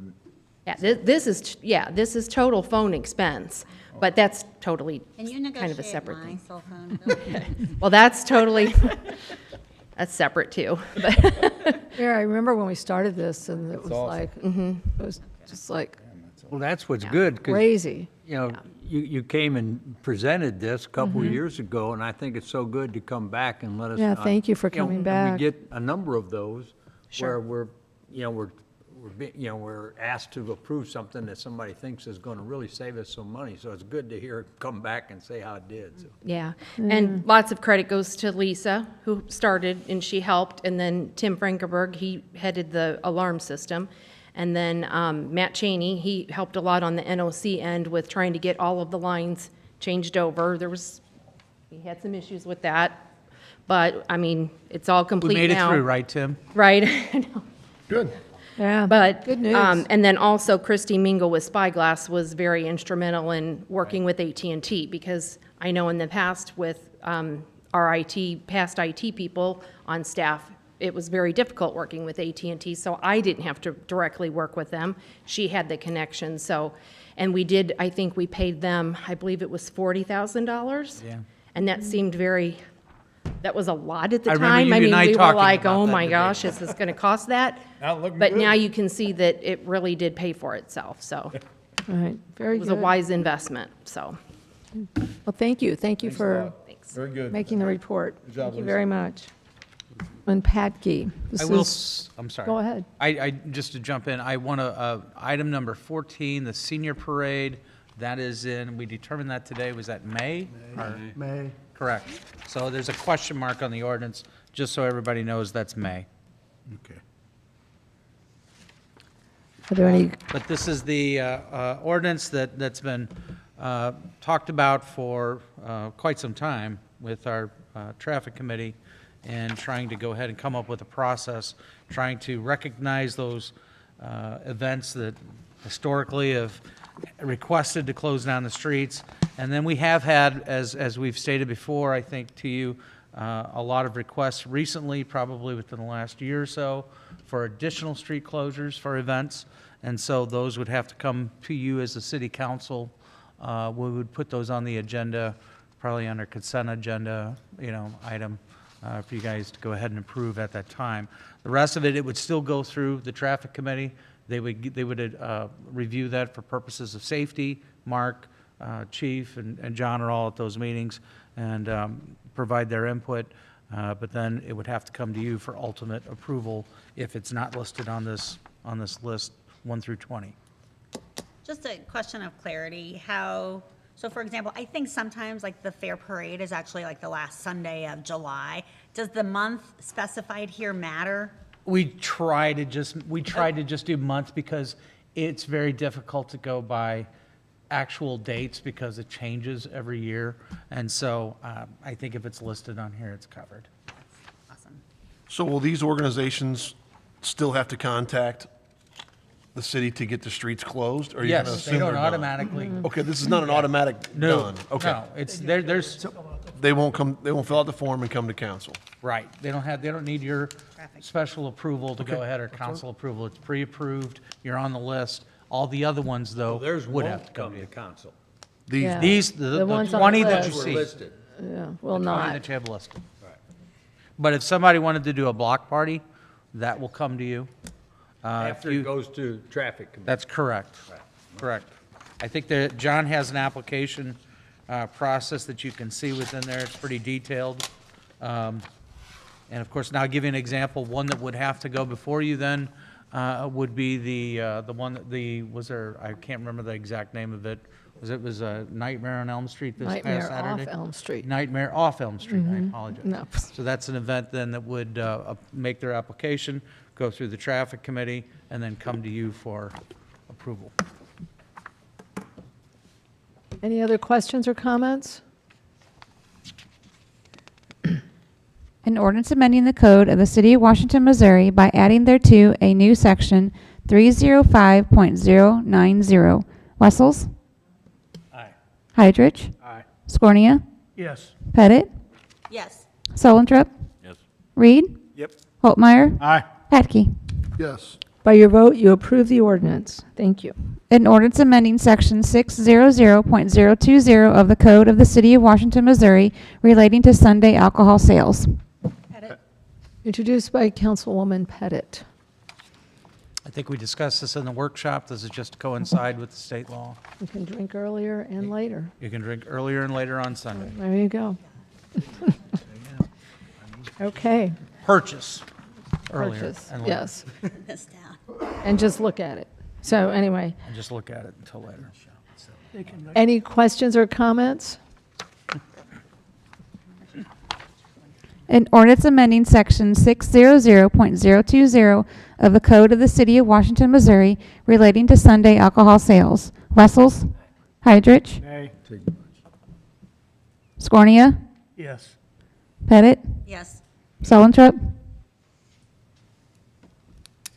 Reed? Yep. Holtmeyer? Aye. Patke? Yes. By your vote, you approve the ordinance. Thank you. An ordinance authorizing and directing the City of Washington, Missouri to accept the bid from Dick Buss and Associates for the repair and maintenance of existing console furniture. Holtmeyer. Introduced by Councilman Holtmeyer. Okay, so as I previously said, this is to repair the current Watson consoles that are in our communications center and fix them so that they are back in working ergonomically for our dispatchers. Okay. It is a budgeted item with a little over it now, $185, $158.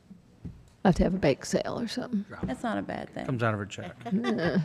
Do what? Comes out of your check. Just pass the cup. Okay. Not really. Lisa, how far out is this if you want to do this? I'm sorry? Far out is parts getting here and all that? Well, depending upon when they receive the order, it won't be until after the first of the year because like everything else, everything is delayed. Okay. So, All right, thank you. Very good job. Thank you. thank you. Any other questions? An ordinance authorizing and directing the City of Washington, Missouri to accept the bid from Dick Buss and Associates for the repair and maintenance of existing console furniture. Wessels? Aye. Heidrich? Scornia? Yes. Pettit? Aye. Sullentrup? Reed? Yep. Holtmeyer? Aye. Patke? Yes. By your vote, you approve the ordinance. Thank you. An ordinance accepting the proposal from SCS Engineers for Tier 2 NMOC testing and reporting at the Struckoff Sanitary Landfill. Scornia. Introduced by Councilman Scornia. As discussed earlier, one of the benefits of operating your own landfill is you get to do non-methane organic compound testing. NMOC, we come in approximately 10% of what they're required to have an active gas collection system. We do not anticipate us meeting the threshold, and the contract amount is for $18,300. Is the landfill filling like you thought? No, we're doing better. We, with the added benefit of curbside recycling for cardboard, we've actually, we feel like we're doing a lot better. We'll be doing a survey here, and I'll be able to give you a better update on that. But the last survey showed that we are actually increasing that life out to that 2030 lease agreement, which is exactly what we were hoping to do. So all signs point in the right direction. I do need to get with Mary, and we'll work together on trying to get you a better feeling when we open that cell as far as having dollars available for what the next phase is. And we will be talking about that probably in the upcoming year or so on what we're kind of going after. But so far, so good. Good, thank you. Anyone else? Okay. An ordinance accepting the proposal from SCS Engineers for Tier 2 NMOC testing and reporting at the Struckoff Sanitary Landfill. Wessels? Aye. Heidrich? Scornia? Yes. Pettit? Aye. Sullentrup? Reed? Yep. Holtmeyer? Aye. Patke? Yes. By your vote, you approve the ordinance. Thank you. An ordinance accepting the bid from American Electric and Data, Inc., New Melly, Missouri, and to approve the purchase and installation of a 125 kW generator and transfer switch at City Hall and amend the 2022 budget. Holtmeyer. Introduced by Councilman Holtmeyer. Let's get out of here. You want to talk about? Go ahead. Scornia. I think Joe did. Introduced by Councilman Scornia. Okay, Okay. good. Any questions, council? Nope. Whose ordinance is it? Marks. Okay, so this is the previous item. An ordinance accepting the bid from American Electric and Data Inc., New Melly, Missouri, and to approve the purchase and installation of a 125 kW generator and transfer switch at City Hall and amend the 2002 budget. Wessels, Heidrich, Scornia, Yes. Pettit, Aye. Selentrop, Reed, Yep. Holtmeyer, Aye. Patke. Yes. By your vote, you approve the ordinance. Thank you. An ordinance accepting the bid from Echo Camp Electric, Washington, Missouri, and to approve the purchase and installation of a 100 kW generator and transfer switch at Fire Station Headquarters and amend the 2022 budget. Holtmeyer. Introduced by Councilman Holtmeyer. This is for the generator at the fire headquarters That was headquarters, the 100. and the transfer switch. Any questions? Okay. The used generator, it is a sellable item, yes? It is a sellable item, and part of the contract was we will be providing a trailer for those to be offloaded to, and then it'll go on the auction site. Yeah, that particular generator, the headquarters is 28 years old. That's the one that came with the building. Yeah. Slightly used. Slightly used. Fair description. Has it been ran? I mean, or not really? Oh, yeah, it's exercised every week for 45 minutes or an hour, you know, to make sure it's ready to go.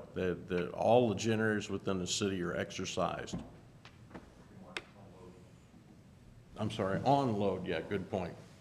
Not only do we exercise the generator, the transfer switches switch over too, so they're exercised under the load. So the generator gets tested as well. Not only the engine, but the generator. Good thing. And that's citywide. So we shut down this building once a week? It's instantaneous, and right now, that particular generator only powers the IT room across from the city collector's office. So nobody No one notices. ever sees it. Gotcha. But now the other stations, you've probably been at headquarters when we have our Wednesday night meeting and the lights blink. That's the transfer switch, switching. It's an important part of it. Police station, dispatch. Of course, dispatch, you don't see it because it's also on a uninterruptible power supply, so you don't see things blink over there. Okay, any other questions? An ordinance accepting the bid from Echo Camp Electric, Washington, Missouri, and to approve the purchase and installation of a 100 kW generator and transfer switch at Fire Station Headquarters and amend the 2022 budget. Wessels, Heidrich, Scornia, Pettit, Aye. Selentrop, Reed, Holtmeyer, Aye. Patke. Yes. By your vote, you approve the ordinance. Thank you. Thank you, Mark. An ordinance amending the 2021-2022 budget for the period of October 1st, 2021 through September 30th, 2022 for the city of Washington, You're Missouri. still early. I think he's still on You're still early. Patke. Introduced by Councilman Patke. This is the budget amendment. Poor guy. We'll get to you. He's so anxious. He is. Yeah, he just can't wait to get this done. Anyway, okay, so this is the budget amendment that Mary discussed. Correct. Any questions? Okay. An ordinance amending the 2021-2022 budget for the period of October 1st, 2021 through September 30th, 2022 for the city of Washington, Missouri. Wessels, Heidrich, Scornia, Yes. Pettit, Aye. Selentrop, Reed, Yep. Holtmeyer, Aye. Patke. Yes. By your vote, you approve the ordinance. Thank you. An ordinance authorizing and directing the city of Washington, Missouri to accept the bid from Americon for the purchase of a new finance copier. Holtmeyer. Introduced by Councilman Holtmeyer. This is the copier Mary talked about previously. Any questions or comments? An ordinance authorizing and directing the city of Washington, Missouri to accept the bid from Americom for the purchase of a new finance copier. Wessels? Aye. Hydrich? Scornia? Yes. Pettit? Aye. Solentrop? Reed? Yep. Holtmeyer? Aye. Patke? Yes. By your vote, you approve the ordinance. Thank you. An ordinance accepting the wait. bids from American Electric and Data, Inc., New Melly, Missouri, and to approve the purchase of electrical services for the city auditorium and old bathhouse and amend the 2022 budget. Patke. Introduced by Councilman Patke. I marked the wrong letter on my sheet this morning. When I saw American Electric, it was Marks. So I thought I was E instead of I, but anyways. Yes, this is the project getting three-phase to the old bathhouse and then the auditorium for future renovation projects that we discussed last month and earlier this evening. Any questions or comments? Wayne, the old bathhouse guy. Hopefully it'll be a new bathhouse guy soon. Okay. An ordinance accept, Is there any exposed water lines in the bathhouse that we got to worry about if we don't get this done before winter? No, everything is shut off, Okay, completely shut off. all right. That's all, sorry. Okay. Thanks, maintenance man Joe, making sure. we good? I think so. Thank you. An ordinance accepting the bids from American Electric and Data, Inc., New Melly, Missouri, and to approve the purchase of electrical services for the city auditorium and old bathhouse and amend the 2022 budget. Wessels? Aye. Hydrich? Scornia? Yes. Pettit? Aye. Solentrop?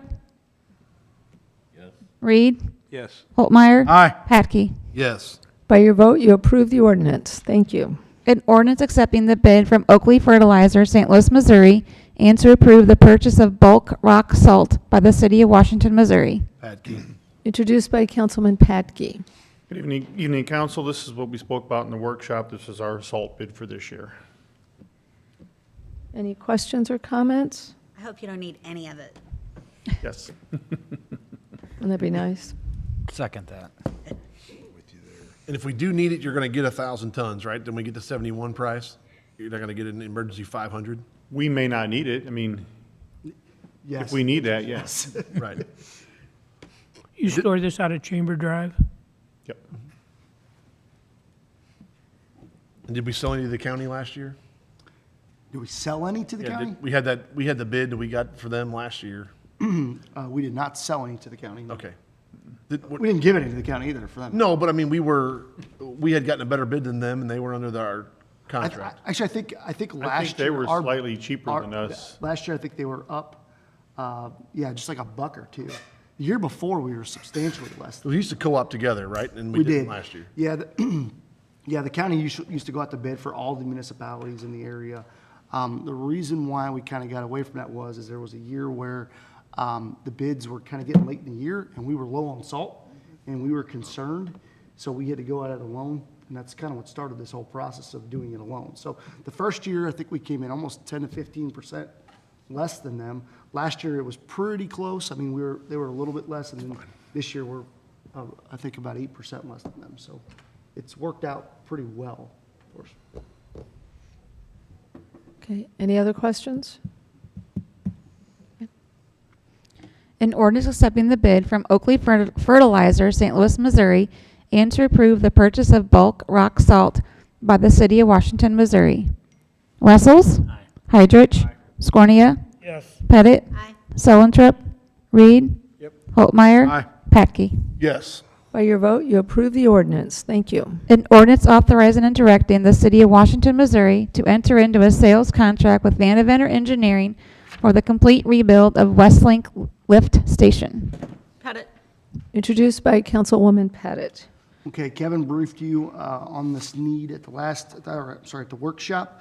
This would replace the West End Lift Station to flight pumps, 14 to 16-week turnaround time on the pumps, $174,726, $200,000 was budgeted, and we are requesting you to allow us to proceed. Any questions or comments? Get them on. Get her done. An ordinance authorizing and directing the city of Washington, Missouri to enter into a sales contract with Van Deventer Engineering for the complete rebuild of Westlink Lift Station. Wessels. Heidrich. Scornia. Yes. Pettit. Solentrip. Reed. Yep. Holtmeyer. Aye. Patke. Yes. By your vote, you approve the ordinance. Thank you. An ordinance authorizing and directing the City of Washington, Missouri to enter into a sales contract with COE Equipment, Inc. for the purchase of an upgraded sewer line inspection equipment. Holtmeyer. Introduced by Councilman Holtmeyer. And again, Kevin briefed at the last workshop. We utilize this piece of machinery, like I said, every single day. I know Tony uses it with storm sewer pipes. I use it on design stuff when I need things.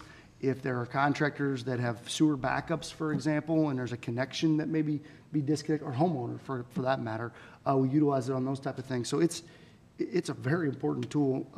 They used that it we at use the very park frequently. today, didn't they? What's that? They used it out the park today. Yes, we use it at the park today. When it's down, we actually, that's a rented one, or they allow us to borrow one. But when it's down, it does kind of cause some issues with our operations. So it's important we keep these things up to date and moving forward. So $41,605 under budget. Any questions or comments? An ordinance authorizing and directing the City of Washington, Missouri to enter into a sales contract with COE Equipment, Inc. for the purchase of an upgraded sewer line inspection equipment. Wessels. Aye.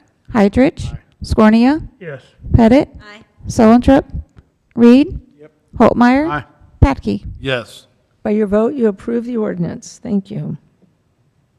An ordinance authorizing and directing the City of Washington, Missouri to enter into a sales contract with Wade's Equipment of Union, Missouri for the purchase of a 2021 Kubota SVL 97-2 HFC skid loader. Introduced by Councilman Patke.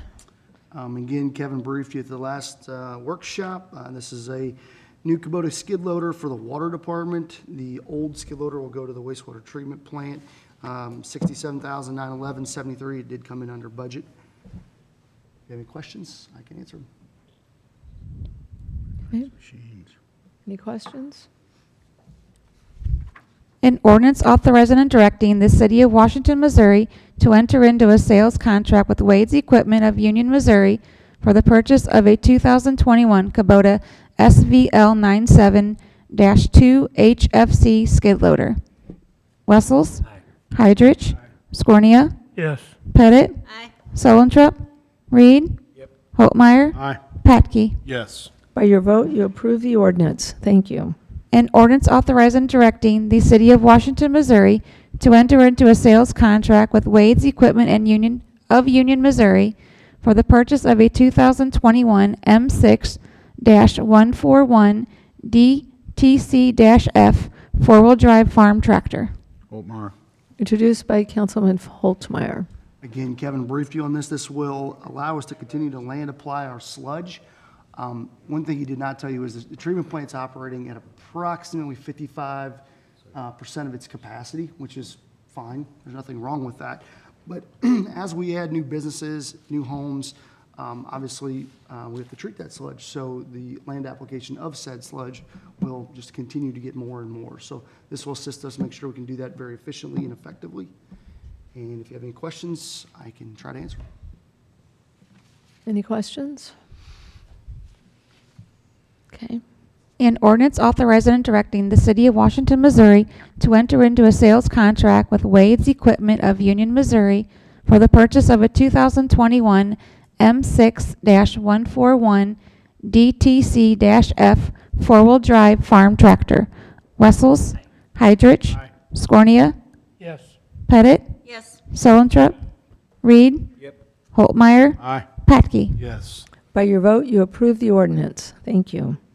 An ordinance authorizing and directing the City of Washington, Missouri to enter into a sales contract with Seidenstricker Nobby Partners for the purchase of a John Deere 244L four-wheel drive loader. Patke. Introduced by Councilman Patke. Again, Kevin briefed you at the last meeting. This is a front loader at the treatment plant to load the sludge onto the trucks. Currently, they utilize the water department's backhoe, which always isn't available. And as he stated, we do haul sludge approximately 3 to 4 times a week. And the last thing I had was, these are all equipment purchases that were budgeted. And I just want to commend Kevin and everybody to get these out the door. supply chains, all those things are really coming into play. We're looking at 6 months, hopefully, to get this equipment in. So getting them out as quick as they get, it should be very beneficial to you all and the constituents.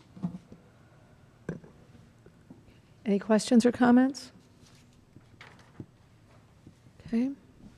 An ordinance authorizing and directing the City of Washington, Missouri to enter into a sales contract with Side and Stricker Nabi Partners for the purchase of a John Deere 244L four-wheel drive loader.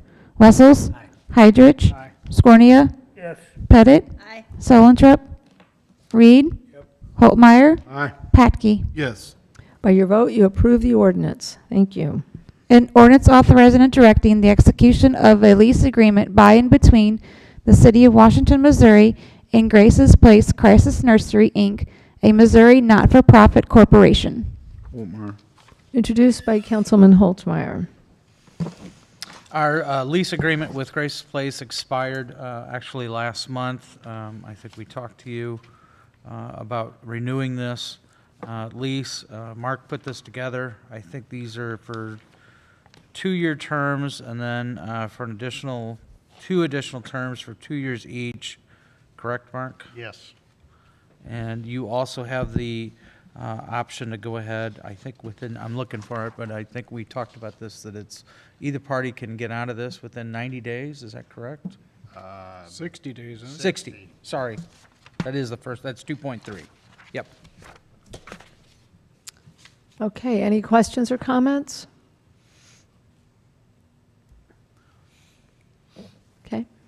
An ordinance authorizing and directing the execution of a lease agreement by and between the City of Washington, Missouri and Grace's Place Crisis Nursery, Inc., a Missouri not-for-profit corporation. Wessels? Aye. Hydrich? Scornia? Yes. Pettit? Yes. Solentrop? Reed? Yes. Holtmeyer? Aye. Patke? Yes. By your vote, you approve the ordinance. Thank you. An ordinance approving a boundary adjustment for part southeast quarter, northwest quarter, section 21, T44N, R1W of the 5th PM in the city of Washington, Franklin County, Missouri. Holtmeyer. Introduced by Councilman Holtmeyer.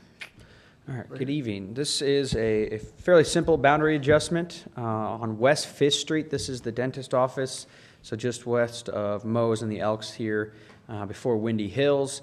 They have applied for a construction permit and grading permit to add some parking stalls on the western side of the parcel here.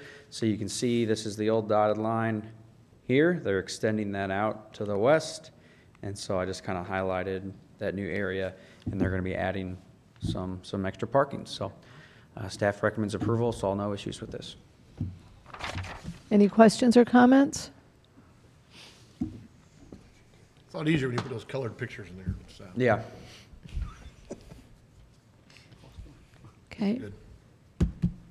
Thank you. An ordinance approving a boundary adjustment for part southeast quarter, northwest quarter, section 21, T44N, R1W of the 5th PM in the city of Washington, Franklin County, Missouri. Wessels? Aye. Hydrich? Scornia? Yes. Pettit? Yes. Solentrop? Reed? Yep. Holtmeyer? Aye. Patke? Yes. By your vote, you approve the ordinance. Thank you. A resolution approving the issuance of sales tax refunding revenue bonds, Series 2021, Phoenix Center 2 Community Improvement District Project by the Industrial Development Authority of the City of Washington, Missouri. Pettit. Introduced by It's a Councilwoman resolution. Pettit. Never mind. It does say introduce. Okay, so. Resolution. It's a resolution, so we'll take a motion. You need a second. And she'll make the motion. Do we need to discuss it a minute? I mean, I don't have anything unless Mark wants to go ahead and give, I mean, basically, this is the refunding out there in Phoenix Center 2. It's my understanding as a result of this, one of the projects that will be moving forward is a new Aldi's out there next to PetSmart. This was approved by the Industrial Development Authority? Thank you, I didn't know the date, October 8th. So this is this is gonna be new bonds for these new, It's refinance. It's doing a refinance of the existing bonds that are in place. County's IDA issued some bonds back in 2013. They issued an A and a B series. And then the city IDA issued some bonds in 2014 and 2016. And this is going to refund all but the 2013 bonds. And basically, they're just doing a refunding to get a better interest rate than they had before, and there's going to be some additional money for all these. That's it. okay. All right. So, in those, when they had those other years, I was looking at that, they had those other years in there. That's when there was a new store coming in or new something going on. Typically. That's part of it, and without getting too deep in the weeds, part of it is the developer was originally issued notes for the investment that he made in the public infrastructure. And over time, there's enough sales tax being generated to issue bonds to pay off those notes. So that's what has been done over the last 7 or 8 years. And now that those bonds have been out there a while, the interest rates have improved such that it makes, and there's revenue there, such that it makes sense to refund those, the 2013A, part of the 2013B, the 2014, and the 2016. And one last question, what is in there in bold print, like 5 times, is in May of 2028, the city no longer has, what is that all about? When the original development agreement was executed, 06 the city agreed to contribute part of the city's sales taxes for a certain period of time. And that period of time ends May of 2028. Okay, all right. There's some community improvement district sales taxes, which we don't control. Those will go on. The county's sales tax will also terminate sooner. But basically, after May of 2028, the city no longer has to contribute any of its sales tax revenue. Okay, thank you. They also have a higher tax rate right now. Will that continue forever? Well, the higher tax rate is set by the Community Improvement District, which has its own board of directors. And that will continue, I think, until sometime in 2030 something. 2035 or 35. I can't remember exactly, but 2030 something, 2035. And then what? It'll level off with the regular city sales tax? Yeah, unless there's a vote to renew it, that sales tax will go away. The increment, will go away. The SID sales tax. the SID sales tax will go away. Any other questions, comments? So we have a motion by Pettit. We'll need a second by Holtmeyer to approve the resolution, accept the resolution. All those in favor signify by saying aye. Aye. Opposed? By your vote, you accepted the resolution. Thank you. Mayor's report, Employee Handbook Workshop Meeting, November 15th, 2021, 6 p.m. Okay, so our next meeting on November, November 15, we're going to have a workshop again like we had tonight. So we'll be starting at 6 p.m. You've heard us talk about that we were reviewing the employee handbook. I think that's its new title. We were reviewing the rules and regulations. But anyway, we're now, and so we are finished with that project. Staff has reviewed it with the department heads. It has been condensed by a whole lot. And so our expert from Mark's firm. Mark's firm is going to be out here that evening, and she's going to be reviewing the new handbook with council members. We are also then going to talk about sunshine law and how that pertains to us as elected officials, and how the city operates with sunshine law, what is covered and it's not. And then thirdly, they're going to talk about council members and some of your responsibilities as it relates to sunshine law and other issues as elected officials. Correct. So, 6 o'clock that evening, so mark your calendars. Should be informative, should be interesting, and would like to have you review that book and then go through all the other topics as well. The date again? It's November 15. Our next meeting is on November 15 at 7, but this will be a early start workshop at 6 o'clock. Still the third Monday of the month. So, and we'll send out a reminder. So, okay. That's all I have. City Administrator's Report, reimbursement to Industrial Development Authority and Washington Civic Industrial Corporation. As we reviewed back in May, the eligible use of ARPA funds, staff made recommendations, several recommendations to you that evening. One of those recommendations, though, was to reimburse for salary and wages. If you'll remember, at the request of the Washington Chamber of Commerce, who contributes to our salary towards our Economic Development Director's salary, they had requested that due to COVID and their inability to obviously to go ahead and hold the fair, that they wanted to go ahead and request that the city forgive them in 2020. As a result, the Industrial Development Authority and the Washington Civic Industrial Corporation stepped up. Both made payments to the city at that time of $9,000 from each organization. And with the receipt of the ARPA funds, we had requested the council to consider approval of reimbursing both of those organizations then the $9,000 each for a total of $18,000.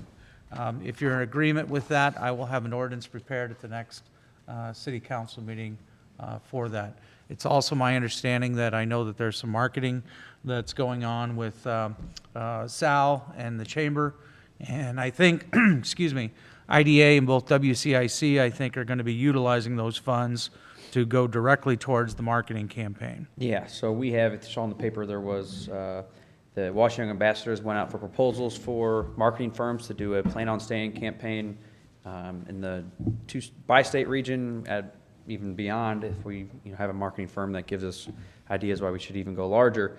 And we asked the IDA and WCIC to basically reinvest that money that was going to go towards my salary towards this marketing campaign so we could hire a professional firm to do that.